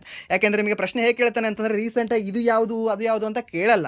ಈ 4ರಲ್ಲಿ ಯಾವುದಲ್ಲ ಸರ್ ಅಂತ ನಿಮಗೆ ಕೇಳ್ತಾನೆ. ಅವಾಗ ನೀವು ಹೇಳಬೇಕಾಗತ್ತೆ. ನಿಮಗೆ ಎಲ್ಲವೂ ಸಹ ಗೊತ್ತಿರಬೇಕು. ಯಾವುದು? ಮಿಜೋರಾಂ, ಗೋವಾ, ತ್ರಿಪುರಾ, ಹಿಮಾಚಲ್ ಪ್ರದೇಶ್. ಆ್ಯಂಡ್ ನೆಕ್ಸ್ಟ್ ಇವಾಗ ರೀಸೆಂಟ್ ಆಗಿರ್ತಕ್ಕಂಥದ್ದು ಈ ಒಂದು 5ನೇದು ಸಿಕ್ಕಿಂ ಅಂತ ಹೇಳ್ತೇವೆ. ಓಕೆ, ಇದನ್ನು ನೆನ್ಪಿಟ್ಕೊಳ್ಳಿ. ಆ್ಯಂಡ್ ನೆಕ್ಸ್ಟ್ ಪ್ರಶ್ನೆ, ಒಂದು UCC ಮಸೂದೆಯನ್ನು ಅಂಗೀಕರಿಸಿದ ಈಶಾನ್ಯ ರಾಜ್ಯ ಯಾವುದು ಈ ಒಂದು ಮೊದಲ ಈಶಾನ್ಯ ರಾಜ್ಯ ಯಾವುದು ಅಂತ. ಯಾವುದಾಗಿರ್ಬೋದು ಈ ಒಂದು ಮೊದಲ ಈಶಾನ್ಯ ರಾಜ್ಯ? ಸರ್ ಮೊದಲ ರಾಜ್ಯ ಅಂತ ಕೇಳಿದ್ರೆ ದ್ಯಾಟ್ ಈಸ್ ಒಂದು ಸ್ವಾತಂತ್ರ್ಯದ ನಂತರ ಉತ್ತರಾಖಂಡ್ ಅಂತ ಹೇಳ್ತೀವಿ. 2ನೇ ರಾಜ್ಯ ಯಾವುದು ಅಂತ ಕೇಳಿದ್ರೆ ಒಂದು ಗುಜರಾತ್ ಅಂತ ಹೇಳ್ತೀವಿ. ಹಾಗಾದರೆ ಇವಾಗ ಕರೆಂಟ್ಲಿ 3ನೇ ರಾಜ್ಯ ಯಾವುದು ಅಂತ ಕೇಳಿದ್ರೆ ದ್ಯಾಟ್ ಈಸ್ ಒಂದು ಅಸ್ಸಾಂ ಅಂತ ಹೇಳ್ತೀವಿ. ಯಾವುದೇ ಒಂದು ಅಸ್ಸಾಂ ಅಂತ ಹೇಳ್ತೀವಿ. ಅಸ್ಸಾಂನ ನಂತರ ಈ ಒಂದು ಮಧ್ಯಪ್ರದೇಶ ರಾಜ್ಯವು ಸಹ ಇದನ್ನು ತರಬೇಕು ಅಂತ ಮಾಡ್ತಾ ಇದೆ. ಸರಿಯಾ? ಯಾವುದು? ಮಧ್ಯಪ್ರದೇಶ ರಾಜ್ಯ. But the first north East state ಅಂತ ಕೇಳಿದ್ರೆ ದ್ಯಾಟ್ ಇಸ್ ಒಂದು ಅಸ್ಸಾಂ ಅಂತ ಹೇಳ್ತೀವಿ. ಹಾಗೆ ಸ್ವತಂತ್ರಕ್ಕಿಂತ ಮುಂಚೆ ಯಾವುದು ಅಂತ ಕೇಳ್ತೇನೆ, ಯಾವಾಗ ನೀವು ಹೇಳಬೇಕಾಗುತ್ತೆ ಗೋವಾ ಅಂತ. ಹಾಗಾದರೆ ಗೋವಾದಲ್ಲಿ ಯಾರು ತಂದಿದ್ರು ಇದನ್ನು ಅಂತಂದರೆ ದ್ಯಾಟ್ ಇಸ್ ಒಂದು ಪೋರ್ಚುಗೀಸರು ಇದನ್ನು ತಂದಿದ್ರು ಅಂತ ಹೇಳ್ತೀವಿ. ಯಾವುದೇ ಒಂದು UCC, ಏಕರೂಪ ನಾಗರಿಕ ಸಮಿತಿ ಅಂತ ಹೇಳ್ತೀವಿ, ಯೂನಿಫಾರ್ಮ್ ಸಿವಿಲ್ ಕೋಡ್ ಅಂತ ಹೇಳ್ತೀವಿ. ಹಾಗಾದರೆ ಇದಕ್ಕೆ ಸಂಬಂಧಪಟ್ಟಿರ್ತಕ್ಕಂಥ ವಿಧಿ ಯಾವುದು ಅಂತ ಕೇಳ್ತಾನೆ. ಅವನು ಹೇಳಬೇಕಾಗಿರ್ತಕ್ಕಂಥ ಸರ್ ಆರ್ಟಿಕಲ್ 44 DPSPಯಲ್ಲಿ ಕಂಡುಬರ್ತಕ್ಕಂಥ ಒಂದು ವಿಧಿ ಅಂತ ಹೇಳಬೇಕಾಗತ್ತೆ. ಐ ಥಿಂಕ್ ಫಾಸ್ಟ್ ಆಗುತ್ತೆ ಅಂತ ನಾನು ಭಾವಿಸ್ತೇನೆ. ಸೊ ಅದನ್ನು ಸ್ವಲ್ಪ ನೀವು 0.9x ಅಲ್ಲಿ ಇಟ್ಕೊಂಡು ಕ್ಲಾಸ್ನ ಕೇಳಿ. ಅಂದರೆ ನೆಕ್ಸ್ಟ್ ಪ್ರಶ್ನೆ, ಒಂದು IPL 2026 ಪ್ರಶಸ್ತಿಯನ್ನು ಯಾವ ತಂಡ ಗೆದ್ದಿದೆ ಅಂತ. ಸರ್ 2ನೇ ಬಾರಿ ನಮ್ಮ ರಾಯಲ್ ಚಾಲೆಂಜರ್ಸ್ ಬೆಂಗಳೂರು ಅವ್ರು ಗೆದ್ದಿದ್ದಾರೆ. ಓಕೆ, ಯಾರು ಅಂತ ಹೇಳ್ತೀವಿ? ಅಂದರೆ RCB ಅಂತ ಹೇಳ್ತೀವಿ. ಸೊ ಇಲ್ಲಿ ಅತಿ ಹೆಚ್ಚು ವಿಕೆಟ್ಗಳನ್ನು ಪಡೆದಿರ್ತಕ್ಕಂಥ ವ್ಯಕ್ತಿ ಯಾರು? Sir Rabada. ಪರ್ಪಲ್ ಕ್ಯಾಪ್ನ ಪಡೆದಿದ್ದಾರೆ. ಹಾಗಾದರೆ ಅತಿ ಹೆಚ್ಚು ರನ್ಗಳನ್ನು ಬಾರಿಸಿರ್ತಕ್ಕಂತಹ ವ್ಯಕ್ತಿ ಯಾರು sir? That is Vaibhav Suryavanshi ಅವರು. ಯಾವ ಒಂದು ರಾಜ್ಯದವರು? ಬಿಹಾರ ರಾಜ್ಯದವರು. ಯಾವ ತಂಡಕ್ಕೆ ಆಟ ಆಡ್ತಾರೆ? RR ತಂಡಕ್ಕೆ ಆಟ ಆಡ್ತಾರೆ. ಸೊ ಇದನ್ನ ನೆನ್ಪಿಟ್ಕೊಳ್ಳಿ. ಆ್ಯಂಡ್ ದೆನ್ ಯಾವ ತಂಡ ಗೆದ್ದಿದೆ? ನಮ್ಮ ರಾಯಲ್ ಚಾಲೆಂಜರ್ಸ್ ಬೆಂಗಳೂರು ಅವರು ಗೆದ್ದಿದ್ದಾರೆ. ಎಷ್ಟನೇ ಬಾರಿ? ಎರಡನೇ ಬಾರಿ ಅಂತ ಹೇಳ್ತೀವಿ. ಹಾಗಾದರೆ ಪರ್ಪಲ್ ಕ್ಯಾಪ್ನ ಗೆದ್ದಿರ್ತಕ್ಕಂಥ ವ್ಯಕ್ತಿ ಯಾರು ಅಂತ? ದ್ಯಾಟ್ ಇಸ್ ಕಗಿಸೋ ರಬಾಡ ಅಂತ ಹೇಳ್ತೀವಿ. ಯಾವ ತಂಡಕ್ಕೆ ಇವರು ಆಟ ಆಡ್ತಾರೆ ಅಂದರೆ ದ್ಯಾಟ್ ಇಸ್ ಗುಜರಾತ್ ಟೈಟಾನ್ಸ್ ಅಂತ ಹೇಳ್ತೀವಿ. ಯಾವುದು? ಗುಜರಾತ್ ಟೈಟಾನ್ಸ್. ಓಕೆ, ಇದನ್ನು ನೆನ್ಪಿಟ್ಕೊಳ್ಳಿ, ಯಾಕಂದರೆ ಇದನ್ನು ನಿಮಗೆ ಕೇಳ್ತಾನೆ. ಹಾಗಾದರೆ ಇವರು ಎಷ್ಟು ವಿಕೆಟ್ಗಳನ್ನು ಪಡೆದಿದ್ದರು? ಟೋಟಲಿ 29 ವಿಕೆಟ್ಗಳನ್ನು ಪಡೆದಿದ್ದರು. ಸೆಕೆಂಡ್ ಹೈಯೆಸ್ಟ್ ವಿಕೆಟ್ ಯಾರು ತೆಗೆದಿದ್ದಾರೆ ನಿಮ್ಗೆ ಗೊತ್ತಿದೆಯಾ? ಐ ಥಿಂಕ್ ನೀವು RCBನ ಫಾಲೋ ಮಾಡ್ತಿದ್ರೆ ನಿಮ್ಗೆ ಗೊತ್ತಿರುತ್ತೆ. ಯಾರು ಅಂದರೆ ದ್ಯಾಟ್ ಇಸ್ ನಮ್ಮ ಭುವನೇಶ್ವರ್ ಕುಮಾರ್ ಅವರು. ಓಕೆ, ಭುವನೇಶ್ವರ್ ಕುಮಾರ್ ಅವರು ಎಷ್ಟು ವಿಕೆಟ್ ಪಡೆದಿದ್ದಾರೆ? 28 ವಿಕೆಟ್ ಪಡೆದಿದ್ದಾರೆ. ಓಕೆ, ಇದು ಸಹ ನಿಮ್ಗೆ ಗೊತ್ತಿರಲಿ. ಅಂದರೆ ನೆಕ್ಸ್ಟ್ ಇನ್ನೊಂದು ನಿಮಗೆ ಕ್ವಶನ್ ಏನು ಅಂತಂದರೆ ಸ್ಟ್ಯಾಟಿಕ್ ಕ್ವಶನ್ ಇದು. IPL ಇತಿಹಾಸದಲ್ಲಿ ಅತಿ ಹೆಚ್ಚು ವಿಕೆಟ್ಗಳನ್ನು ಪಡೆದಿರತಕ್ಕಂಥ ವ್ಯಕ್ತಿ ಯಾರು ಅಂತ? ದ್ಯಾಟ್ ಇಸ್ ಯುಜ್ವೇಂದ್ರ ಚಹಲ್, ಚಹಲ್ ಅಂತ ಹೇಳ್ತೀವಿ. ಯುಜ್ವೇಂದ್ರ ಚಹಲ್, UG ಚಹಲ್ ಅವರು. ಅಂದರೆ ನೆಕ್ಸ್ಟ್ ಪ್ರಶ್ನೆ, IPL 2026ರಲ್ಲಿ ಆರೆಂಜ್ ಕ್ಯಾಪನ್ನು ಯಾರು ಗೆದ್ದಿದ್ದಾರೆ sir? That is Vaibhav Suryavanshi ಅಂತ ಹೇಳ್ತೇವೆ. ಅಂದರೆ ನೆಕ್ಸ್ಟ್ ಪ್ರಶ್ನೆ, ಹಾಗಾದರೆ ಇವರು ಎಷ್ಟು ರನ್ಗಳನ್ನು ಹೊಡೆದಿದ್ದಾರೆ ಅಂತ ಕೇಳ್ತಾನೆ. ಆ್ಯಂಡ್ ದೆನ್ ಕೇಳಿದೆ ನಿಮಗೆ ಆಲ್ರೆಡಿ 776. ಓಕೆ, ನೆನ್ಪಿಟ್ಕೊಳ್ಳಿ. 777 ಆಗೋದು ಚಾರ್ಲಿ 777, ಬಟ್ ಒಂದು ಮೈನಸ್ ಮಾಡ್ಕೊಂಡಿದ್ದಾರೆ. ಎಷ್ಟಾಗಿದೆ ಅಂದರೆ 776 ಆಗಿದೆ ಅಂತ ನೆನ್ಪಿಟ್ಕೊಳ್ಳಿ. ಈಸಿಯಾಗಿ ನೆನ್ಪಿಡ್ತದೆ. ಆ್ಯಂಡ್ ನೆಕ್ಸ್ಟ್ ಈ NFHS ಪ್ರಕಾರ, ನ್ಯಾಷನಲ್ ಫ್ಯಾಮಿಲಿ ಹೆಲ್ತ್ ಸರ್ವೆ 6 ಪ್ರಕಾರ ಭಾರತದ ಒಟ್ಟು ಫಲವತ್ತತೆ ದರ, ಟೋಟಲ್ ಫರ್ಟಿಲಿಟಿ ರೇಟ್ ಎಷ್ಟಿದೆ ಅಂತ ಕೇಳಿದ್ದಾನೆ. ನಮ್ಮ ಭಾರತದ್ದು ಎಷ್ಟು ಕಂಡು ಬರ್ಬೋದು? ನಮ್ಮ ಭಾರತದ್ದು ಹೇಳ್ಬೋದಾ? ಎಷ್ಟಿದೆ ನಮ್ಮ ಭಾರತದ್ದು ಕರೆಂಟ್ಲಿ ಅಂತ ಹೇಳಿ ನೋಡುವ. ಇದಕ್ಕೆ ಸರಿಯಾದ ಉತ್ತರ 2.0 ಅಂತ ಹೇಳ್ತೀವಿ. ಸೊ ಎಷ್ಟು? 2.0. ನಾವೊಂದು ಸ್ಟ್ಯಾಂಡರ್ಡ್ ಎಷ್ಟು ಮೇಂಟೈನ್ ಮಾಡಿದ್ದೀವಿ ಅಂತಂದರೆ 2.1 ಇರಬೇಕು ಅಂತ ನಾವು ಮೇಂಟೈನ್ ಮಾಡಿದ್ದೇವೆ. ಬಟ್ ಅದು 2.1 ಇಲ್ಲ, ಅದರ ಬದಲಾಗಿ ಅದಕ್ಕಿಂತ ಕಡಿಮೆ ಇದೆ, 2.0 ಅಂತ ಹೇಳ್ತೇವೆ. ಸರಿನಾ? ಸೊ ಇಫ್ ಏನಾದರೂ ನಿಮಗೆ 1.9 ಅಂತ ಕೊಟ್ಟರೆ ಅದು ಸಹ ನಿಮಗೆ ರೈಟ್ ಆಗುತ್ತೆ. ಬಟ್ ಎಕ್ಸಾಕ್ಟ್ ಆನ್ಸರ್ ನಿಮಗೆ 2.0 ಅಂತಲೇ ಹೇಳ್ತೇವೆ. ಓಕೆ, ಇದು ನಿಮ್ಗೆ ಗೊತ್ತಿರೋ, ಇದು ನಿಮಗೆ ಕೇಳೋ ಚಾನ್ಸಸ್ ಇರುತ್ತೆ. ಆ್ಯಂಡ್ ನೆಕ್ಸ್ಟ್ ಪ್ರಶ್ನೆ, 2024-25 ಲಾಜಿಸ್ಟಿಕ್ ಪೋರ್ಟ್ ಕಾರ್ಯಕ್ಷಮತೆಯ ಸೂಚ್ಯಂಕದಲ್ಲಿ ಒಟ್ಟು ಒಣ ಬೃಹತ್ ಸರಕು ವಿಭಾಗದಲ್ಲಿ ಯಾವ ಬಂದರು ಅಗ್ರಸ್ಥಾನದಲ್ಲಿದೆ ಅಂತ ಕೇಳಿದಾನೆ. ಓಕೆ, ಒಣ ಬೃಹತ್ ಸರಕು ಅಂತಂದರೆ means dry bulk cargo category ಅಂತ ಹೇಳ್ತೀವಿ. ಸೊ ಇದರಲ್ಲಿ ಲಾಜಿಸ್ಟಿಕ್ಸ್ ಪೋರ್ಟ್ ಪರ್ಫಾರ್ಮೆನ್ಸ್ ಇಂಡೆಕ್ಸಲ್ಲಿ ಯಾವುದು ಮೊದಲ ಸ್ಥಾನದಲ್ಲಿದೆ, ಯಾವುದು ಟಾಪಲ್ಲಿದೆ ಅಂತ? ಯಾವುದಿರ್ಬೋದು ಟಾಪಲ್ಲಿ? ಇದರಲ್ಲಿ ಯಾವುದು ಅಂದರೆ ದ್ಯಾಟ್ ಇಸ್ ಒಡಿಶಾದಲ್ಲಿ ಕಂಡುಬರ್ತಕ್ಕಂಥ ಪಾರಾದೀಪ್ ಬಂದರು ಅಂತ ಹೇಳ್ತೀವಿ. ಯಾವುದೇ ಪಾರಾದೀಪ್ ಬಂದರು. ಓಕೆ, ಇದನ್ನು ನೆನ್ಪಿಟ್ಕೊಳ್ಳಿ. ಆ್ಯಂಡ್ ನೆಕ್ಸ್ಟ್ ಪ್ರಶ್ನೆ, 2025 UN ಮಿಲಿಟರಿ ಲಿಂಗ ವಕೀಲ ಪ್ರಶಸ್ತಿಯನ್ನು ಯಾರು ಗೆದ್ದಿದ್ದಾರೆ ಅಂತ? ಸರ್ ಏನು ಸರ್ ಇದು? ಕೇಳೋಕ್ಕೊಂದು ರೀತಿ ಅಜೀಬ್ ಇದೆಯಲ್ಲ, ಮೀನ್ಸ್ ಒಂದು ರೀತಿ ಡಿಫ್ರೆಂಟ್ ಇದೆಯಲ್ಲ, ಲಿಂಗ ವಕೀಲ. ಸೊ ಇದೇನು ಅಂತ ಇಂಗ್ಲೀಷಲ್ಲಿ ಕೇಳ್ಕೊಳ್ಳಿ, ಸ್ವಲ್ಪ ಕ್ಲಾಸಿ ಅನಿಸುತ್ತೆ. ಏನು? 2025 UN military gender advocate of the year award goes to ಯಾರಿಗೆ? ದ್ಯಾಟ್ ಈಸ್ ನಮ್ಮ ಅಭಿಲಾಷಾ ಮೇಡಮ್ ಅವರಿಗೆ. ಯಾರು? ಮೇಜರ್ ಅಭಿಲಾಷಾ ಬರಾಕ್ ಅವರಿಗೆ ಅಂತ ಹೇಳ್ತೀವಿ. ಸೊ ಇವರು ಈ ಒಂದು ಪ್ರಶಸ್ತಿಯನ್ನು ಗೆದ್ದಿದ್ದಾರೆ. ಸೊ ಯಾಕೆ ಅಂತಂದರೆ ಪೀಸ್ ಕೀಪಿಂಗ್ ವರ್ಕ್ ಮಾಡಿದ್ದಕ್ಕಾಗಿ, ಎಲ್ಲಿ? ಲೆಬನಾನ್ನಲ್ಲಿ. ಓಕೆ, ಶಾಂತಿ ಸೌಹಾರ್ದತೆಯ ಕೆಲಸಕ್ಕಾಗಿ ಇವರಿಗೆ ಈ ಒಂದು ಪ್ರಶಸ್ತಿ ನೀಡಿ ಗೌರವಿಸಲಾಗಿದೆ. ಯಾರು ಇದನ್ನು ನೀಡ್ತಾರೆ ಸರ್? ಯುನೈಟೆಡ್ ನೇಷನ್ ಅವರು ಇದನ್ನು ನೀಡ್ತಾರೆ. ಓಕೆ, ಯಾರಂತ ಹೇಳ್ತೀವಿ? ಯುನೈಟೆಡ್ ನೇಷನ್ ಅವರು ಅಂತ ಹೇಳ್ತೀವಿ. ಸೊ ಅದನ್ನು ನೆನ್ಪಿಟ್ಕೊಳ್ಳಿ, ಕೇಳೋ ಚಾನ್ಸಸ್ ಇರುತ್ತೆ. ಯಾವ ದೇಶದಲ್ಲಿ ಇವರು ಈ ಒಂದು ವರ್ಕ್ ಮಾಡಿದ್ದಾರೆ? ಲೆಬನಾನ್ ದೇಶದಲ್ಲಿ ಅಂತ ಹೇಳ್ತೇವೆ. ಲೆಬನಾನ್ ದೇಶ ಅಂದರೆ ನಿಮ್ಗೆ ಗೊತ್ತಾಗುತ್ತೆ ಯಾವುದು? ಇಸ್ರೇಲ್ನ ಪಕ್ಕ ಇರತಕ್ಕಂಥ ದೇಶ. ಅಂದರೆ ನೆಕ್ಸ್ಟ್ ಪ್ರಶ್ನೆ, ವಿಶ್ವದ 2ನೇ ಅತಿ ಉದ್ದದ ನಿರಂತರ ಗೋಡೆ ಎಂದು ಯಾವ ಕೋಟೆಯನ್ನು ಗುರುತಿಸಲಾಗಿದೆ ಅಂತ? ಅತಿ ಉದ್ದವಾದ ಕೋಟೆ ಯಾವುದು ಸರ್? ಚೀನಾದ ಮಹಾಗೋಡೆ. 2ನೇ ಅತಿ ಉದ್ದವಾದ ಕೋಟೆ ಯಾವುದು ಸರ್? ನಮ್ಮ ಕುಂಭಲ್ಗಢ್ ಕೋಟೆ ಅಂತ ಹೇಳ್ತೀವಿ. ಓಕೆ, ಯಾವುದೇ ಕುಂಭಲ್ಗಢ್ ಕೋಟೆ. ಕುಂಭಲ್ಗಢ್ ಕೋಟೆ ಎಲ್ಲಿ ಕಂಡು ಬರುತ್ತೆ ನಿಮಗೆ? ಇದು ಕಂಡು ಬರ್ತಕ್ಕಂಥದ್ದು ದ್ಯಾಟ್ ಈಸ್ ಇನ್ ರಾಜಸ್ಥಾನ್ ಅಂತ ಹೇಳ್ತೀವಿ. ಓಕೆ, ಇಲ್ಲಿ ಅಂದರೆ ರಾಜಸ್ಥಾನದಲ್ಲಿ ಇದು ಕಂಡು ಬರುತ್ತೆ. ಇದನ್ನು ಕಟ್ಟಿರ್ತಕ್ಕಂಥ ದೊರೆ ಯಾರು? ದ್ಯಾಟ್ ಈಸ್ ಈ ಮೇವಾರದ ರಾಜನಾಗಿರ್ತಕ್ಕಂಥ ರಾಣಾ ಕುಂಭ. ಓಕೆ, ಯಾರು? ರಾಣಾ ಕುಂಭ ಅಂತ ಹೇಳ್ತೀವಿ. ಓಕೆ, ಸೊ ಕುಂಭ ನೆನ್ಪಿಟ್ಕೊಳ್ಳಿ. ಈ ರಾಣಾ ಕುಂಭ ಅಂತಕ್ಕಂತಹ ದೊರೆ ಇದನ್ನು 15ನೇ ಶತಮಾನದಲ್ಲಿ ಈ ಒಂದು ಕೋಟೆಯನ್ನು ಕಟ್ಟಿಸಿದ್ದಾರೆ. ಯಾವುದೇ ಕುಂಭಲ್ಗಢ್ ಕೋಟೆ ಅಂತ ಹೇಳ್ತೀವಿ. ಆ್ಯಂಡ್ ನೆಕ್ಸ್ಟ್ ಇದು 2013ರಲ್ಲಿ ಯುನೆಸ್ಕೋ ವರ್ಲ್ಡ್ ಹೆರಿಟೇಜ್ ಸೈಟ್ ಆಗಿ ಸಹ ಘೋಷಣೆ ಆಗಿದೆ. ಯಾವಾಗ? 2013ರಲ್ಲಿ. 2012ರಲ್ಲಿ ಒಂದು ಘೋಷಣೆ ಆಗಿದ್ದಿಲ್ಲ. ಯಾವುದು? 2012ರಲ್ಲಿ ನಮ್ಮ ವೆಸ್ಟರ್ನ್ ಘಾಟ್ ಘೋಷಣೆ ಆಗಿದೆ. ಯಾವುದು? ವೆಸ್ಟರ್ನ್ ಘಾಟ್ಸ್ ಅಂತ ಹೇಳ್ತೇವೆ. ಆ್ಯಂಡ್ ನೆಕ್ಸ್ಟ್ ಪ್ರಶ್ನೆ, ಹೆನ್ಲಿ ಪಾಸ್ಪೋರ್ಟ್ ಸೂಚ್ಯಂಕ 2026ರಲ್ಲಿ ಭಾರತದ ಶ್ರೇಣಿ ಏನು ಅಂತ? ಸೊ ಇದು ಇವತ್ತಿನ ಪ್ರಕಾರ, ಇವತ್ತು ನಿಮಗೇನು ಕ್ಲಾಸ್ ಮಾಡ್ತಿದ್ದೀನಲ್ವಾ, ಈ ತಿಂಗಳಲ್ಲಿ ಮೀನ್ಸ್ ಜೂನ್ 25 ಪ್ರಕಾರ. ಓಕೆ, ಜೂನ್ 25 ಪ್ರಕಾರ ರ್ಯಾಂಕ್ ಎಷ್ಟಿದೆ ಅಂದರೆ 78 ಇದೆ. ಓಕೆ, ಸೊ ಇದು ಪ್ರತಿ 3 ತಿಂಗಳಿಗೊಮ್ಮೆ ಇದನ್ನು ಬಿಡುಗಡೆ ಮಾಡ್ತಾರೆ. ಸೊ ಇವಾಗ 6 ತಿಂಗಳಿಗೆ, 2 ತಿಂಗಳಿಗೆ, 1 ತಿಂಗಳಿಗೆ ಬಿಟ್ಟಾಗೇ ಬಿಡ್ತಿದ್ದಾರೆ ಇದನ್ನು. ಸೊ ಇದನ್ನು ಏನು ಮಾಡಿ ಅಂತಂದರೆ ನಿಮ್ಮ ಎಕ್ಸಾಮ್ಗಿಂತ ಮುಂಚೆ 1 ವಾರ ಮುಂಚೆ ಇದನ್ನು ಅಪ್ಡೇಟ್ ಮಾಡ್ಕೊಂಡು ಹೋಗಿ. ಯಾವುದೇ ಹೆನ್ಲಿ ಪಾಸ್ಪೋರ್ಟ್ ಇಂಡೆಕ್ಸ್ ಕರೆಂಟ್ಲಿ ಇವಾಗ ನಾನು ಕ್ಲಾಸು ಮಾಡುವ ಟೈಮಲ್ಲಿ 78 ರ್ಯಾಂಕಲ್ಲಿ ಇದೆ. ಓಕೆ. ಸೊ ಆ್ಯಂಡ್ ನಾವು 56 ದೇಶಗಳಿಗೆ ವೀಸಾ ಫ್ರೀಯಿಂದ ಹೋಗ್ಬೋದು, ವಿದೌಟ್ ವೀಸಾ ನಾವು ಟ್ರಾವೆಲ್ ಮಾಡ್ಬೋದು. ಹಾಗಾದರೆ ಮೋಸ್ಟ್ ಪವರ್ಫುಲ್ ಪಾಸ್ಪೋರ್ಟ್ ಯಾರ್ದಿದೆ ಸರ್? ಫಸ್ಟ್ ಒನ್ ಇರತಕ್ಕಂಥದ್ದು ಸಿಂಗಾಪುರ್ ಇದೆ, ಎರಡನೇದು ಇರತಕ್ಕಂಥದ್ದು ಜಪಾನ್ ಇದೆ, ಮೂರನೇದು ಇರತಕ್ಕಂಥದ್ದು ಊಬರ್ ಕಪ್ ವಿಜೇತರು ಸೌತ್ ಕೊರಿಯಾದವರು ಇದ್ದಾರೆ. Okay, South Korea, actually C ಅಲ್ಲ ಅದು ಕೆ ಬರಿಬೇಕು ನಾನು. ಓಕೆ, ಸೌತ್ ಕೊರಿಯಾ KOREA ಅಂತ ಹೇಳ್ತೀವಿ. ಓಕೆ, ಸೊ ಅದನ್ನು ಸರ್ ನಿಮ್ಗೆ ಗೊತ್ತಿರಲಿ. ಆ್ಯಂಡ್ ನೆಕ್ಸ್ಟ್, ಯಾವ ಜಿಲ್ಲೆಯನ್ನು ಭಾರತದ ಮೊದಲ ಮುತ್ತು ಸಾಕಾಣೆ ಕೇಂದ್ರ ಎಂದು ಘೋಷಿಸಲಾಗಿದೆ ಅಂತ ಕೇಳ್ತಾನೆ. ಯಾವ ಜಿಲ್ಲೆಯನ್ನು ಭಾರತ ಮೊದಲ ಮುತ್ತು ಮೀನ್ಸ್ ಪರ್ಲ್ ಅಂತ ಹೇಳ್ತೀವಲ್ವಾ, ಆ ಒಂದು ಪರ್ಲ್ ಫಾರ್ಮಿಂಗ್ ಕ್ಲಸ್ಟರ್ ಅಂತ ಯಾವ ಒಂದು ಜಿಲ್ಲೆಯನ್ನು ಘೋಷಣೆ ಮಾಡಲಾಗಿದೆ ಅಂತ ಯಾವುದಿರ್ಬೋದು ಸರ್? ಪಟ್ನಾ, ಹಜಾರಿಬಾಗ್, ಪಿಲಿಭತ್ ಮತ್ತು ಒಂದು ರಾಯ್ಪುರ್ ಅಂತ ಕೊಟ್ಟಿದ್ದಾನೆ. ಸೊ ಯಾವುದಿರ್ಬೋದು ಅಂತ ಮೊದಲ ಪರ್ಲ್ ಫಾರ್ಮಿಂಗ್ ಕ್ಲಸ್ಟರ್ ಯಾವುದು? ಈ ಒಂದು ಹಜಾರಿಬಾಗ್ ಅಂತ ಹೇಳ್ತೀವಿ, ಸರಿನಾ? ಸೊ ಒಂದು ಮುತ್ತಿಗೆ ಎಷ್ಟು ರೂಪಾಯಿ ರೀ ಅಂತ ಕೇಳಿದಾಗ 1000 ರೂಪಾಯಿ ರೀ ಅಂತ ಹೇಳ್ತಾರೆ. 1000 ಮೀನ್ಸ್ 1000 ಅಂತ.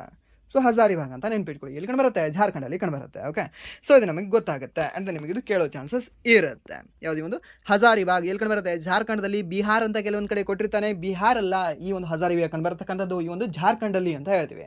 ಓಕೆ, ಆ್ಯಂಡ್ ದೆನ್ ಧನಬಾದ್ ಕಂಡು ಬರ್ತಕ್ಕಂಥದ್ದು ಇದೇ ಒಂದು ಜಾರ್ಖಂಡಲ್ಲಿ ಅಂತ ಸಹ ಹೇಳ್ತೇವೆ. ಸೊ ಅದು ನಿಮ್ಗೆ ಗೊತ್ತಿರಲಿ. ಆ್ಯಂಡ್ ದೆನ್ ನೆಕ್ಸ್ಟ್ ಪ್ರಶ್ನೆ, ಪ್ರಸ್ತಾವಿತ ತಿದ್ದುಪಡಿಯ ನಂತರ ಸರ್ವೋಚ್ಚ ನ್ಯಾಯಾಲಯದ ಒಟ್ಟು ಸಂಖ್ಯಾಬಲವು ಮುಖ್ಯ ನ್ಯಾಯಮೂರ್ತಿ ಸೇರಿದಂತೆ ಎಷ್ಟಾಗಿರುತ್ತದೆ ಅಂತ ಕೇಳಿದ್ದಾನೆ. ಸೊ ಇಲ್ಲಿಯವರೆಗೆ ಎಷ್ಟು ಜನ ಇದ್ದರು ನ್ಯಾಯಮೂರ್ತಿಗಳು? ಎಷ್ಟು ಜನ ಇದ್ದರು ಟೋಟಲಿ? 34 ಇದ್ರಾ? 33 + 1 ಅಂತ ಹೇಳ್ತೀವಿ. ಎಷ್ಟು? 34. ಇವಾಗ ಎಷ್ಟಾಗಿದ್ದಾರೆ ಅಂತಂದರೆ 37 + 1 38 ಆಗಿದ್ದಾರೆ ಕರೆಂಟ್ಲಿ. ಯಾವಾಗ? ಕರೆಂಟ್ಲಿ 2026 ಜೂನ್ನ ಪ್ರಕಾರ. ಓಕೆ, ಇದು ನಿಮ್ಗೆ ಗೊತ್ತಿರ, ಇದು ನಿಮಗೆ ಕೇಳ್ತಾನೆ, ಫಿಕ್ಸ್ ಕ್ವಶನ್ ಬಂದೇ ಬರುತ್ತೆ. ಇಲ್ಲಿವರೆಗೆ ಹೇಳಿರ್ತಕ್ಕಂಥ ಎಲ್ಲವೂ ಸಹ ಆಲ್ಮೋಸ್ಟ್ ಮೋಸ್ಟ್ ಇಂಪಾರ್ಟೆಂಟ್ ಕ್ವಶನ್ಗಳೇ.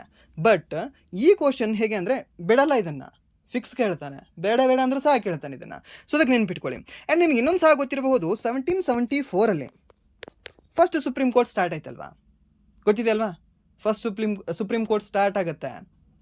ಆ ಸುಪ್ರೀಂ ಕೋರ್ಟಲ್ಲಿ ಎಷ್ಟು ನ್ಯಾಯಮೂರ್ತಿಗಳು ಹಾಗೆ ಎಷ್ಟು ಮುಖ್ಯ ನ್ಯಾಯಮೂರ್ತಿಗಳಿದ್ರು ಅಂತ ನಿಮಗೆ ಕೇಳ್ಬೋದಲ್ಲ? ಎಷ್ಟಿದ್ರು ಸರ್? ಇಲ್ಲಿಗಿಂತ ಮುಂಚೆ ಇವಾಗಲೇ 38 ಆಗೋಕ್ಕಿಂತ ಮುಂಚೆ ಎಷ್ಟು ಜನ ಇದ್ದರು ಸರ್? 33 + 1 ಇದ್ದರು. ಸೊ 34 ಆಗಿತ್ತು. ಸೊ ಅವಾಗ ಎಷ್ಟಿದ್ರು ಅಂತಂದರೆ ಇಲ್ಲಿ ಒಂದು 3 ತೆಗೆದಾಕ್ಬಿಡಿ, 3 + 1 4 ಜನ ಇದ್ದರು ಸರ್ ಅವಾಗ. ಕೇಳಿದ್ದೀನಿ ಈ ಪ್ರಶ್ನೆನ, ಸೊ ಅದಕ್ಕೆ ನೆನ್ಪಿಟ್ಕೊಳ್ಳಿ. ಓಕೆ, ಸೊ ಅದು ಇಂಪಾರ್ಟೆಂಟ್ ಆಗುತ್ತೆ. ಆ್ಯಂಡ್ ದೆನ್ ಇವಾಗ ಇಲ್ಲಿ ನಿಮಗೆ ಆನ್ಸರ್ ಯಾವುದು ಅಂದರೆ ಆಪ್ಷನ್ ಸಿ ಅಂತ ಹೇಳ್ತೀವಿ. ಆ್ಯಂಡ್ ನೆಕ್ಸ್ಟ್ ಪ್ರಶ್ನೆ ಒಂದು, ಭಾರತದ AI ಚಾಲಿತ ಯುದ್ಧ ವಿಮಾನ ಕಾಲಭೈರವ, AI ಚಾಲಿತ ಯುದ್ಧ ವಿಮಾನ ಕಾಲಭೈರವನ್ನು ಯಾವ ದೇಶದಲ್ಲಿ ತಯಾರಿಸಲಾಗುವುದು ಅಂತ ಕೇಳಿದ್ದಾನೆ. ನಮ್ಮ ಭಾರತದ್ದಿದೆ ಅಂತೆ, ಹಾಗಾದರೆ ಅದನ್ನು ನಾವು ಬೇರೆ ದೇಶದಲ್ಲಿ ತಯಾರು ಮಾಡ್ತೀವಿ ಅಂತೆ. ಸೊ ಇಲ್ಲಿ ಇದನ್ನು ತಯಾರು ಮಾಡ್ತಿರ್ಬೋದು, ಹೇಳ್ಬೋದಾ? ಎಲ್ಲಿ ಅಂದರೆ ದ್ಯಾಟ್ ಇಸ್ ಒಂದು ಪೋರ್ಚುಗಲ್ ಅಂತ ಹೇಳ್ತೀವಿ. ಸರ್ ಯಾವ ದೇಶ ಅಂದರೆ ಒಂದು ಪೋರ್ಚುಗಲ್ ದೇಶ. Option B Portugal. ಯಾವುದೇ ಒಂದು Kalabhairava. Okay, so Portugal means that is Ronaldo ಅಲ್ವಾ? ಸೊ ಓಕೆ, ರೊನಾಲ್ಡೋ ಅವರನ್ನು ಒಂದು ಕಾಲಭೈರವರಿಗೆ ಲಿಂಕ್ ಮಾಡ್ಕೊಳ್ಳಿ. ಸೊ ನಿಮಗೆ ನೆನಪುಳಿಯೋ ಚಾನ್ಸಸ್ ಸ್ವಲ್ಪ ಇರುತ್ತೆ. ಓಕೆ, ಯಾವುದೇ ಒಂದು AI ಚಾಲಿತ ಯುದ್ಧ ವಿಮಾನ ಕಾಲಭೈರವನ್ನು ಯಾವ ದೇಶದಲ್ಲಿ ತಯಾರಿಸಲಾಗುವುದು ಅಂದರೆ ಒಂದು ಪೋರ್ಚುಗಲ್ ದೇಶ ಅಂತ ಹೇಳ್ತೇವೆ. ಸೊ ಅದನ್ನು ನೆನ್ಪಿಟ್ಕೊಳ್ಳಿ, ಇದನ್ನು ನಿಮ್ಗೆ ಕೇಳೋ ಚಾನ್ಸಸ್ ಜಾಸ್ತಿ ಇರುತ್ತೆ. ಯಾಕೆಂದರೆ ಇದು ಡಿಫೆನ್ಸ್ ರಿಲೇಟೆಡ್ ಕ್ವಶನ್ ಆಗಿರೋದ್ರಿಂದ ಏನು ಡಿಫೆನ್ಸ್ ಎಕ್ಸಾಮಲ್ಲಿ. ಆ್ಯಂಡ್ ನೆಕ್ಸ್ಟ್ ಒಂದು ಕೇರಳದ 13ನೇ ಮುಖ್ಯಮಂತ್ರಿಯಾಗಿ ಯಾರು ಆಯ್ಕೆಯಾದರು ಅಂತ. ಈ ಒಂದು ಕೇರಳದ ಮುಖ್ಯಮಂತ್ರಿ VD ಸತೀಶನ್ ಅವರು. ಸಿಂಪಲ್. ತಮಿಳುನಾಡಿನ ಹೊಸ ಮುಖ್ಯಮಂತ್ರಿ ಯಾರು ಸರ್? C. ಜೋಸೆಫ್ ವಿಜಯ್ ಅವರು ಅಂತ ಹೇಳ್ತೀವಿ. Option C. ಆ್ಯಂಡ್ ನೆಕ್ಸ್ಟ್, ಈ ತಾರಾ ಆಯುಧ ವ್ಯವಸ್ಥೆಯ ಪೂರ್ಣ ರೂಪವೇನು ಅಂತ ಕೇಳ್ತಾನೆ. ಯಾವುದೇ ಒಂದು ತಾರಾ ಅಂತ ಹೇಳ್ತೀವಿ, ತಾರಾ ಅಂತಕ್ಕಂಥ ಒಂದು ಆಯುಧ ವ್ಯವಸ್ಥೆಯ ಪೂರ್ಣ ರೂಪ ಏನು ಅಂತ. ಏನಾಗಿರ್ಬೋದು ಈ ಒಂದು ಸಂಪೂರ್ಣ ರೂಪ ತಾರಾದು? ಹೇಳ್ಬೋದಾ? ಏನಾಗಿದೆ ಒಂದು ತಾರಾ ಅಂತಂದರೆ? ತಾರಾ ಮೀನ್ಸ್ ದ್ಯಾಟ್ ಈಸ್ ಈ ಒಂದು ಟ್ಯಾಕ್ಟಿಕಲ್ ಅಡ್ವಾನ್ಸ್ಡ್ ರೇಂಜ್ ಆರ್ಗ್ಯುಮೆಂಟೇಷನ್ ಅಂತ ಹೇಳ್ತೀವಿ. ಯಾವುದೇ ಒಂದು ಟ್ಯಾಕ್ಟಿಕಲ್ ಅಡ್ವಾನ್ಸ್ಡ್ ರೇಂಜ್ ಆರ್ಗ್ಯುಮೆಂಟೇಷನ್ ಅಂತಕ್ಕಂಥ ಒಂದು ಪೂರ್ಣ ರೂಪವಾಗಿದೆ. ಸರಿನಾ? ಇದು ಏನು ಸ್ಟ್ಯಾಂಡ್ ಆಗುತ್ತೆ ಅಂದರೆ ಇದನ್ನು ಆಗುತ್ತೆ. ಆ್ಯಂಡ್ ನೆಕ್ಸ್ಟ್, ಇದನ್ನು ತಾರಾ ವೆಪನ್ ಸಿಸ್ಟಮನ್ನು ಕಂಡಕ್ಟ್ ಮಾಡಿರ್ತಕ್ಕಂಥ ಸಂಸ್ಥೆಗಳು ಯಾವ್ದು ಅಂತ ನಿಮಗೆ ಹೇಳ್ಬೋದು. ಒಂದು DRDO. ಆ್ಯಂಡ್ ದೆನ್ ಇನ್ನೊಂದು ಏನು ಅಂತಂದರೆ ನಮ್ಮ ಏರ್ ಫೋರ್ಸ್ ಅಂತ ಹೇಳ್ತೀವಿ, ಇಂಡಿಯನ್ ಏರ್ ಫೋರ್ಸ್. DRDO ಮತ್ತು ಏರ್ ಫೋರ್ಸ್ ಕೇಳ್ತಾನೆ ನಿಮಗೆ ಯಾರ ಜೊತೆಗೂಡಿ, ಯಾರ ಸಂಯೋಗದೊಂದಿಗೆ, ಯಾರ ಸಹಯೋಗದೊಂದಿಗೆ ಈ DRDOದವರು ತಾರಾ ಆಯುಧ ವ್ಯವಸ್ಥೆಯನ್ನು ಲಾಂಚ್ ಮಾಡಿದರು ಅಂತ ನಿಮಗೆ ಕೇಳ್ಬೋದು. ಅವಾಗ ನೀವು ಹೇಳಬೇಕಾಗಿದೆ ದ್ಯಾಟ್ ಈಸ್ ಒಂದು ಇಂಡಿಯನ್ ಏರ್ ಫೋರ್ಸ್ ಅಂತ. ಸರಿಯಾ? ಸೊ ನೆನ್ಪಿಟ್ಕೊಳ್ಳಿ. ಆ್ಯಂಡ್ ನೆಕ್ಸ್ಟ್ ಪ್ರಶ್ನೆ, 2026ರಲ್ಲಿ ಪಶ್ಚಿಮ ಬಂಗಾಳದ 9ನೇ ಮುಖ್ಯಮಂತ್ರಿಯಾಗಿ ಯಾರು ಆಯ್ಕೆಯಾದರು ಅಂತ. ಯಾರು ಇದ್ದಾರೆ? ದ್ಯಾಟ್ ಇಸ್ ಸುವೇಂದು ಅಧಿಕಾರಿ ಅಂತ ಹೇಳ್ತೀವಿ. ಯಾರು ಒಂದು ಸುವೇಂದು ಅಧಿಕಾರಿ. ಓಕೆ, ಆ್ಯಂಡ್ ನೆಕ್ಸ್ಟ್ ಪ್ರಶ್ನೆ, ದಕ್ಷಿಣ ಕರಾವಳಿ ರೈಲ್ವೆ ವಲಯದ ಪ್ರಧಾನ ಕಚೇರಿ ಯಾವ ನಗರವಾಗಿದೆ ಅಂತ ಕೇಳಿದ್ದಾನೆ. South coastal railway zone, SCR. Okay, so ಯಾವುದಿದು? ಹೈದರಾಬಾದ್, ವಿಶಾಖಪಟ್ಟಣಂ, ವಿಜಯವಾಡ ಮತ್ತು ಚೆನ್ನೈ ಅಂತ ಕೊಟ್ಟಿದ್ದಾನೆ. ಸೌತ್ ಕೋಸ್ಟಲ್ ಅಂತ ಅಂದರೆ ದ್ಯಾಟ್ ಇಸ್ ಒಂದು ವಿಶಾಖಪಟ್ಟಣಂ ಅಂತ ಹೇಳ್ತೀವಿ. ಯಾವುದೇ ಒಂದು ವಿಶಾಖಪಟ್ಟಣಂ. ಪಟ್ಟಣಂ. ಓಕೆ, ಸೊ ಇದನ್ನು ಸಹ ನೀವು ನೆನ್ಪಿಟ್ಕೊಳ್ಳಿ, ಇದು ನಿಮಗೆ ಕೇಳೋ ಚಾನ್ಸಸ್ ಇರುತ್ತೆ. ಹಾಗಾದರೆ ಟೋಟಲಿ ರೈಲ್ವೆ ಝೋನ್ಗಳು ಎಷ್ಟಿದೆ ನಿಮಗೆ? ಟೋಟಲ್ ರೈಲ್ವೆ ಝೋನ್ಗಳು ನಿಮಗೆ ಕಂಡುಬರ್ತಕ್ಕಂಥದ್ದು 18 ರೈಲ್ವೆ ಝೋನ್ಗಳು ಇದ್ದಾವೆ. ಹಾಗೆ ಒಂದು ಮೆಟ್ರೋ ರೈಲ್ವೆ ಝೋನ್ ಎಷ್ಟಿದೆ ಅಂತಂದರೆ ಒಂದಿದೆ. ಓಕೆ, ಸೊ ಟೋಟಲ್ ಅಂತಂದರೆ ನಿಮಗೆ 19 ಅಂತ ಹೇಳ್ಬೋದು. ಬಟ್ ಆ್ಯಕ್ಚುಲಿ ಇದು ಕರೆಕ್ಟ್ ಆನ್ಸರ್ ಎಷ್ಟು ಅಂದರೆ 18 ಕರೆಕ್ಟ್ ಆನ್ಸರ್. ಯಾಕೆಂದರೆ ರೈಲ್ವೆ ಝೋನ್ಗಳು ಅಂತಂದರೆ ರೈಲ್ವೇದಲ್ಲಿ ನಿಮಗೆ ಮೆಟ್ರೋ ಬರಲ್ಲ. ಓಕೆ, ಮೆಟ್ರೋನೇ ಬೇರೆ, ರೈಲ್ವೇಯೇ ಬೇರೆ. ಮೆಟ್ರೋ ರೈಲ್ವೆ ಝೋನ್ ಅಂತ ನಿಮಗೆ ಕೇಳ್ಬೋದೇನೋ. ಮೆಟ್ರೋ ರೈಲ್ವೆ ಝೋನ್ ಎಷ್ಟಿದೆ ಅಂದರೆ ಒಂದೇ ಅಂತ ಹೇಳಬೇಕಾಗುತ್ತೆ ನೀವು. ಓಕೆ, ಎಷ್ಟು? ಒಂದೇ. ಯಾವುದು? ಒಂದು ಕೋಲ್ಕತ್ತಾ ಮೆಟ್ರೋ ಝೋನ್ ಅಂತ ಹೇಳ್ತೀವಿ. ಮತ್ತು ದೆಹಲಿ ಮೆಟ್ರೋ ಝೋನ್ ಅಲ್ಲ, ಆ್ಯಂಡ್ ನಮ್ಮ ಮುಂಬೈದಲ್ಲ, ಸಾರಿ ಯಾವುದು ನಮ್ಮ ಬೆಂಗಳೂರದಲ್ಲ, ಆ್ಯಂಡ್ ನೆಕ್ಸ್ಟ್ ಈ ಒಂದು ಹೈದರಾಬಾದಲ್ಲ, ಆ ರೀತಿ ಅಲ್ಲ, ಜಸ್ಟ್ ಕೋಲ್ಕತ್ತಾ ಮೆಟ್ರೋ ಝೋನ್ ಮಾತ್ರ. ಬಟ್ ಕೆಲವೊಂದು ನಿಮಗೆ ಎಕ್ಸಾಮಲ್ಲಿ ಏನು ಕೊಟ್ಟಿದ್ದಾನೆ ಅಂದರೆ 19 ಸಹ ಕೀ ಆನ್ಸರ್ ಕೊಟ್ಟಿದ್ದಾನೆ. ಬಟ್ ಮ್ಯಾಕ್ಸಿಮಮ್ ಅಲ್ಲಿ ನಿಮಗೆ 18 ಕೀ ಆನ್ಸರ್ ಕೊಟ್ಟಿದ್ದಾನೆ. ಸೊ 18ನ್ನ ಫಸ್ಟ್ ಹಾಕಕ್ಕೆ ಟ್ರೈ ಮಾಡಿ. ಸೊ ಟೋಟಲ್ ಎರಡೂ ಸೇರಿ ಅಂತ ಕೇಳಿದ್ರೆ 19 ಅಂತ ಹಾಕಿ.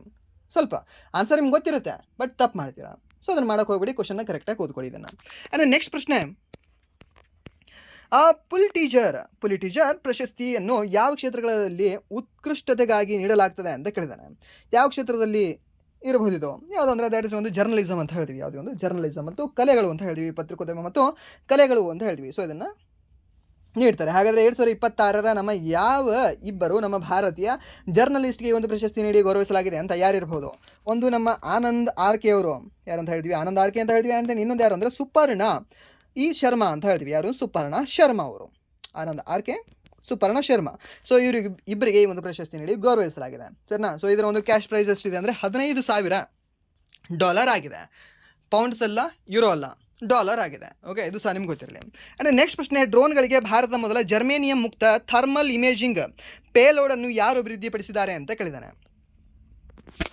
ಏನು? ಡ್ರೋನ್ಗಳಿಗಾಗಿ ಭಾರತದ ಮೊದಲ ಜರ್ಮೇನಿಯಂ ಮುಕ್ತ ಥರ್ಮಲ್ ಇಮೇಜಿಂಗ್ ಪೇಲೋಡನ್ನು ಯಾರು ಅಭಿವೃದ್ಧಿಪಡಿಸಿರ್ಬೋದು? ಇದನ್ನು ಯಾರು ಇರ್ಬೋದು? ಇದು ಯಾರು ಅಂದರೆ ದ್ಯಾಟ್ ಇಸ್ ನಮ್ಮ EON ಸ್ಪೇಸ್ ಲ್ಯಾಬ್ಸ್ ಹೈದರಾಬಾದ್ ಅವರು ಅಂತ ಹೇಳ್ತೀವಿ. ಯಾರು? ಒಂದು EON ಸ್ಪೇಸ್ ಲ್ಯಾಬ್ಸ್ ಹೈದರಾಬಾದ್ ಅವರು ಇದನ್ನು ಆರಂಭ ಮಾಡಿದ್ದಾರೆ, ಅಭಿವೃದ್ಧಿ ಪಡಿಸಿದ್ದಾರೆ. ಓಕೆ, ಸೊ ಇದು ಗೊತ್ತಿರಲಿ. ಆ್ಯಂಡ್ ನೆಕ್ಸ್ಟ್ ಪ್ರಶ್ನೆ, ಒಂದು ಸಿಂಗಾಪುರ್ ಓಪನ್ 2026 ಪುರುಷರ ಡಬಲ್ ಪ್ರಶಸ್ತಿಯನ್ನು ಯಾರು ಗೆದ್ದರು ಅಂತ ಕೇಳ್ತಾನೆ. ಸಿಂಗಾಪುರ್ ಓಪನ್ ಇದಕ್ಕೆ ಸಂಬಂಧಿಸಿದೆ, ಬ್ಯಾಡ್ಮಿಂಟನ್ಗೆ ಸಂಬಂಧಿಸಿದೆ. ಸೊ ಹಾಗಾದರೆ ಇಲ್ಲಿ ಡಬಲ್ಸ್ನಲ್ಲಿ ಪ್ರಶಸ್ತಿಯನ್ನು ಗೆದ್ದಿರತಕ್ಕಂಥ ವ್ಯಕ್ತಿಗಳು ಯಾರ್ಯಾರು ಅಂತ ಯಾರಿರ್ಬೋದು ಆ ವ್ಯಕ್ತಿಗಳು? ಯಾರು ಅಂದರೆ ನಿಮ್ಗೆ ಗೊತ್ತಿರಲಿ, ನಮ್ಮ ಭಾರತದ ವ್ಯಕ್ತಿಗಳಾಗಿರ್ತಕ್ಕಂಥ ಸಾತ್ವಿಕ್ ಸಾಯಿರಾಜ್ ಅವರು, ಹಾಗೆ ಒಂದು ಚಿರಾಗ್ ಶೆಟ್ಟಿ ಅವರು ಅಂತ ಹೇಳ್ತೀವಿ. ಸೊ ಇವರು ಪುರುಷರ ಡಬಲ್ಸಲ್ಲಿ ಪ್ರಶಸ್ತಿಯನ್ನು ಗೆದ್ದಿದ್ದಾರೆ. ಸೊ ದ್ಯಾಟ್ಸ್ ವೈ ಇಂಪಾರ್ಟೆಂಟ್ ಆಗುತ್ತೆ.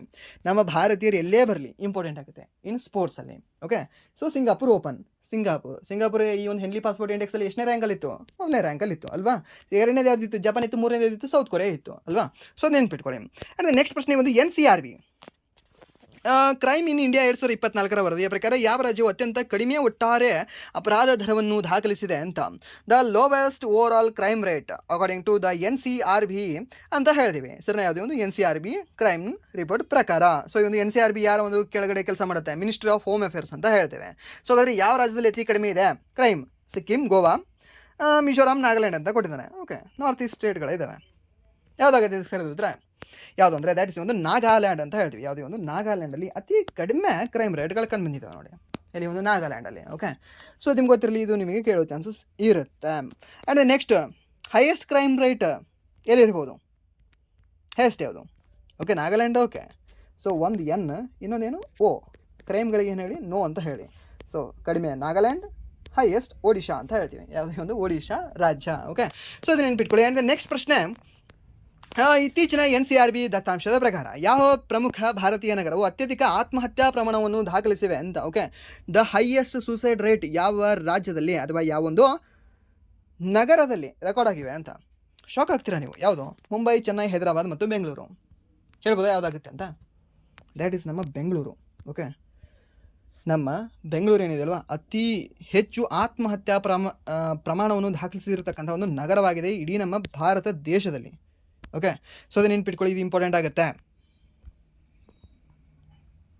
ಆ್ಯಂಡ್ ದ ನೆಕ್ಸ್ಟ್ ಕ್ವಶನ್, ಭಾರತದ ಸ್ಕೈ ಕ್ಯಾಸ್ಟ್ ವ್ಯವಸ್ಥೆಯನ್ನು ಯಾವ ವಿಮಾನ ನಿಲ್ದಾಣದಲ್ಲಿ ಪ್ರಾರಂಭಿಸಲಾಯಿತು ಅಂತ ಕೇಳಿದ್ದಾನೆ. ಸರಿನಾ? ಯಾವ ಒಂದು ವಿಮಾನ ನಿಲ್ದಾಣದಲ್ಲಿ ಇದನ್ನು ಪ್ರಾರಂಭಿಸಲಾಗಿರ್ಬೋದು? ಯಾವ ವಿಮಾನ ನಿಲ್ದಾಣ ಇರ್ಬೋದು ಇದು? ಸೊ ಯಾವುದು ಅಂದರೆ ದ್ಯಾಟ್ ಇಸ್ ಈ ಒಂದು IGI ಏರ್ಪೋರ್ಟ್. ನೆಕ್ಸ್ಟ್ ಕ್ವಶನ್, 2026 ಅಂತಾರಾಷ್ಟ್ರೀಯ ಯೋಗ ದಿನದ ಮುಖ್ಯ ಕಾರ್ಯಕ್ರಮವನ್ನು ಯಾವ ನಗರದಲ್ಲಿ ಆಯೋಜಿಸಲಾಗುವುದು ಅಂತ ಕೇಳಿದ್ದೇನೆ. ಸರಿನಾ, ಯಾವ ನಗರದಲ್ಲಿ ಇದನ್ನು ಆಯೋಜಿಸಲಾಗುವುದು? ಯಾವ ನಗರ ಅಂದರೆ ದ್ಯಾಟ್ ಇಸ್ ಒಂದು ಕೋಲ್ಕತ್ತಾ ಅಂತ ಹೇಳ್ತೀವಿ. ಕೋಲ್ಕತ್ತಾದ ಈ ಒಂದು ರೆಡ್ ರೋಡಲ್ಲಿ ಇದನ್ನು ಆಯೋಜನೆ ಮಾಡಲಾಗಿದೆ. ಆ್ಯಂಡ್ ನೆಕ್ಸ್ಟ್ ಇದರ ಒಂದು ಥೀಮ್ ಏನು ಅಂತ ಕೇಳ್ತಾನೆ, ಯೋಗ ಫಾರ್ ಹೆಲ್ದಿ ಏಜಿಂಗ್ ಅಂತ. ಏನು ಈ ಒಂದು ಯೋಗ ಫಾರ್ ಹೆಲ್ದಿ ಏಜಿಂಗ್ ಅಂತಕ್ಕಂಥದ್ದು ಈ ಒಂದು ಕಾರ್ಯಕ್ರಮದ ಒಂದು ಥೀಮ್ ಆಗಿದೆ ಅನ್ನೋದು ಸಹ ನೀವು ನೆನಪಿಟ್ಕೊಳ್ಳಿ. ಆ್ಯಂಡ್ ನೆಕ್ಸ್ಟ್ ಪ್ರಶ್ನೆ, ಭವ್ಯ ಯೋಜನೆಯಡಿಯಲ್ಲಿ ಎಷ್ಟು ಕೈಗಾರಿಕಾ ಉದ್ಯಾನವನಗಳನ್ನು ಅಭಿವೃದ್ಧಿಪಡಿಸಲಾಗುವುದು ಅಂತ ಹೇಳಿದಾನೆ. ಯಾವುದರ ಅಡಿಯಲ್ಲಿ? ಒಂದು ಭವ್ಯ ಸ್ಕೀಮ್ನ ಅಡಿಯಲ್ಲಿ. ಓಕೆ, ಸೊ ಭವ್ಯ ಅಂದರೆ ಏನಂತ ಹೇಳ್ಬೋದು ನಾವು? ಭಾರತ್ ಔದ್ಯೋಗಿಕ್ ವಿಕಾಸ್ ಯೋಜನಾ ಅಂತ ಹೇಳ್ತೀವಿ ಸರ್ನ. ಸೊ ಇದನ್ನು ನೆನ್ಪಿಟ್ಕೊಳ್ಳಿ. ಸೊ ಇದರ ಒಂದು ಪ್ರಕಾರ ಎಷ್ಟು ಯೋಜನೆ, ಎಷ್ಟು ಕೈಗಾರಿಕಾ ಉದ್ಯಾನವನಗಳನ್ನು ಅಭಿವೃದ್ಧಿಪಡಿಸಲಾಗುವುದು ಅಂದರೆ ದ್ಯಾಟ್ ಇಸ್ ಒಂದು 100 ಕೈಗಾರಿಕಾ ಉದ್ಯಾನವನಗಳನ್ನು ಅಭಿವೃದ್ಧಿಪಡಿಸಲಾಗುವುದು ಅಂತ ಹೇಳಿದ್ದಾರೆ. ಯಾವುದರ ಅಡಿಯಲ್ಲಿ? ಒಂದು ಭವ್ಯ ಯೋಜನೆ ಅಡಿಯಲ್ಲಿ. ಅಂದರೆ ನೆಕ್ಸ್ಟ್ ಪ್ರಶ್ನೆ, ಭಾರತ ಮೊದಲ ಖಾಸಗಿ ವಲಯದ ಸಾಗರ್ ಗ್ಯಾಸ್ ಟರ್ಬೈನ್ ಸೌಲಭ್ಯವನ್ನು ಎಲ್ಲಿ ಸ್ಥಾಪಿಸಲಾಗುವುದು ಅಂತ ಕೇಳಿದ್ದಾನೆ. ಓಕೆ, ಒಂದು ಸಾಗರ್ ಗ್ಯಾಸ್ ಟರ್ಬೈನ್ನ, ಸಾಗರ್ ಅಥವಾ ಈ ಒಂದು ಮರೈನ್ ಗ್ಯಾಸ್ ಟರ್ಬೈನ್ ಫೆಸಿಲಿಟಿಯನ್ನು ಯಾವ ಒಂದು ನಗರದಲ್ಲಿ ಸ್ಥಾಪಿಸಲಾಗುವುದು ಅಂತ. ಯಾವ ನಗರ ಇರಬಹುದು ಅದು? ಯಾವುದು ಅಂದರೆ ದ್ಯಾಟ್ಸ್ ಒಂದು ವಿಶಾಖಪಟ್ಟಣಂ ಅಂತ ಹೇಳ್ತೀವಿ. ಯಾವುದೇ ಒಂದು ವಿಶಾಖಪಟ್ಟಣಂದಲ್ಲಿ ಇದನ್ನು ಸ್ಥಾಪಿಸಲಾಗುವುದು ಅಂತ ಹೇಳಿದ್ದಾರೆ. ಅಂದರೆ ನೆಕ್ಸ್ಟ್ ಪ್ರಶ್ನೆ, ಭಾರತ ಮೊದಲ ಕಕ್ಷೀಯ ಡೇಟಾ ಕೇಂದ್ರ ಉಪಗ್ರಹದ ಹೆಸರೇನು ಅಂತ ಕೇಳಿದ್ದಾನೆ. ಕಕ್ಷೀಯ ಡೇಟಾ ಕೇಂದ್ರ ಅಂದರೆ ಏನಂತ ಹೇಳ್ಬೋದು? ಆರ್ಬಿಟಲ್ ಡಾಟಾ ಸೆಂಟರ್ ಅಂತ ಹೇಳ್ತೀವಿ. ಹಾಗಾದರೆ ಇದರ ಹೆಸರೇನು ಅಂತ? ಏನಾಗಿರ್ಬೋದು ಇದರ ಒಂದು ಹೆಸರು? ಏನು ಅಂದರೆ ದ್ಯಾಟ್ ಇಸ್ ಒಂದು ಆಪ್ಷನ್ ಸಿ. ಓಕೆ, ಇದನ್ನು ಏನಂತ ಪ್ರೊನೌನ್ಸ್ ಮಾಡ್ತೀರಾ ಮಾಡಿ. ಸೊ ಇದನ್ನು ಕೆಟ್ಟದಾಗುತ್ತೆ, ಇಲ್ಲಾಂದರೆ ಪ್ರೊನೌನ್ಸ್ ಮಾಡಿದ್ರೆ ಪಾತ್ ಫೈಂಡರ್ ಅಂತ ಹೇಳ್ಬೋದು. ಸೊ ಓಕೆ, ಸೊ ಇದನ್ನು ನೆನ್ಪಿಟ್ಕೊಳ್ಳಿ. ಆಮೇಲೆ ನೆಕ್ಸ್ಟ್ ಪ್ರಶ್ನೆ, ಯಾವ ಸಮುದ್ರ ತೀರದಲ್ಲಿ ಅತಿ ದೊಡ್ಡ ನೀರಿನೊಳಗಿನ ತ್ರಿವರ್ಣ ಧ್ವಜವನ್ನು ಪ್ರದರ್ಶಿಸಲಾಯಿತು ಅಂತ ಕೇಳಿದ್ದಾನೆ. ಯಾವ ಸಮುದ್ರದ ತೀರದಲ್ಲಿ ಅತಿ ದೊಡ್ಡ ನೀರಿನೊಳಗಿನ ತ್ರಿವರ್ಣ ಧ್ವಜವನ್ನು ಪ್ರದರ್ಶಿಸಲಾಗಿದೆ? ಸೊ ಯಾವ ಒಂದು ನದಿ ತೀರದಲ್ಲಿ? ಯಾವುದು ಅಂದರೆ ಈ ಒಂದು ರಾಧಾನಗರ್ ಬೀಚ್ ಅಂತ ಹೇಳ್ತೀವಿ. ಯಾವುದೇ ಒಂದು ಆಪ್ಷನ್ ಬಿ, ರಾಧಾನಗರ್ ಬೀಚಲ್ಲಿ ಅಂತ ಹೇಳ್ತೀವಿ. ಓಕೆ, ಅದನ್ನು ಸಹ ನೀವು ನೆನ್ಪಿಟ್ಕೊಳ್ಳಿ. ಅಂದರೆ ನೆಕ್ಸ್ಟ್ ಪ್ರಶ್ನೆ, ಇತಿಹಾಸದಲ್ಲಿ ಎರಡನೇ ಅತ್ಯಂತ ಕಿರಿಯ ಚೆಸ್ ಗ್ರ್ಯಾಂಡ್ ಮಾಸ್ಟರ್ ಆದವರು ಯಾರು ಅಂತ ಕೇಳಿದಾನೆ. ಸರಿನಾ, ಎರಡನೇ ಕಿರಿಯ ಚೆಸ್ ಗ್ರ್ಯಾಂಡ್ ಮಾಸ್ಟರ್ ಯಾರು ಅಂತ?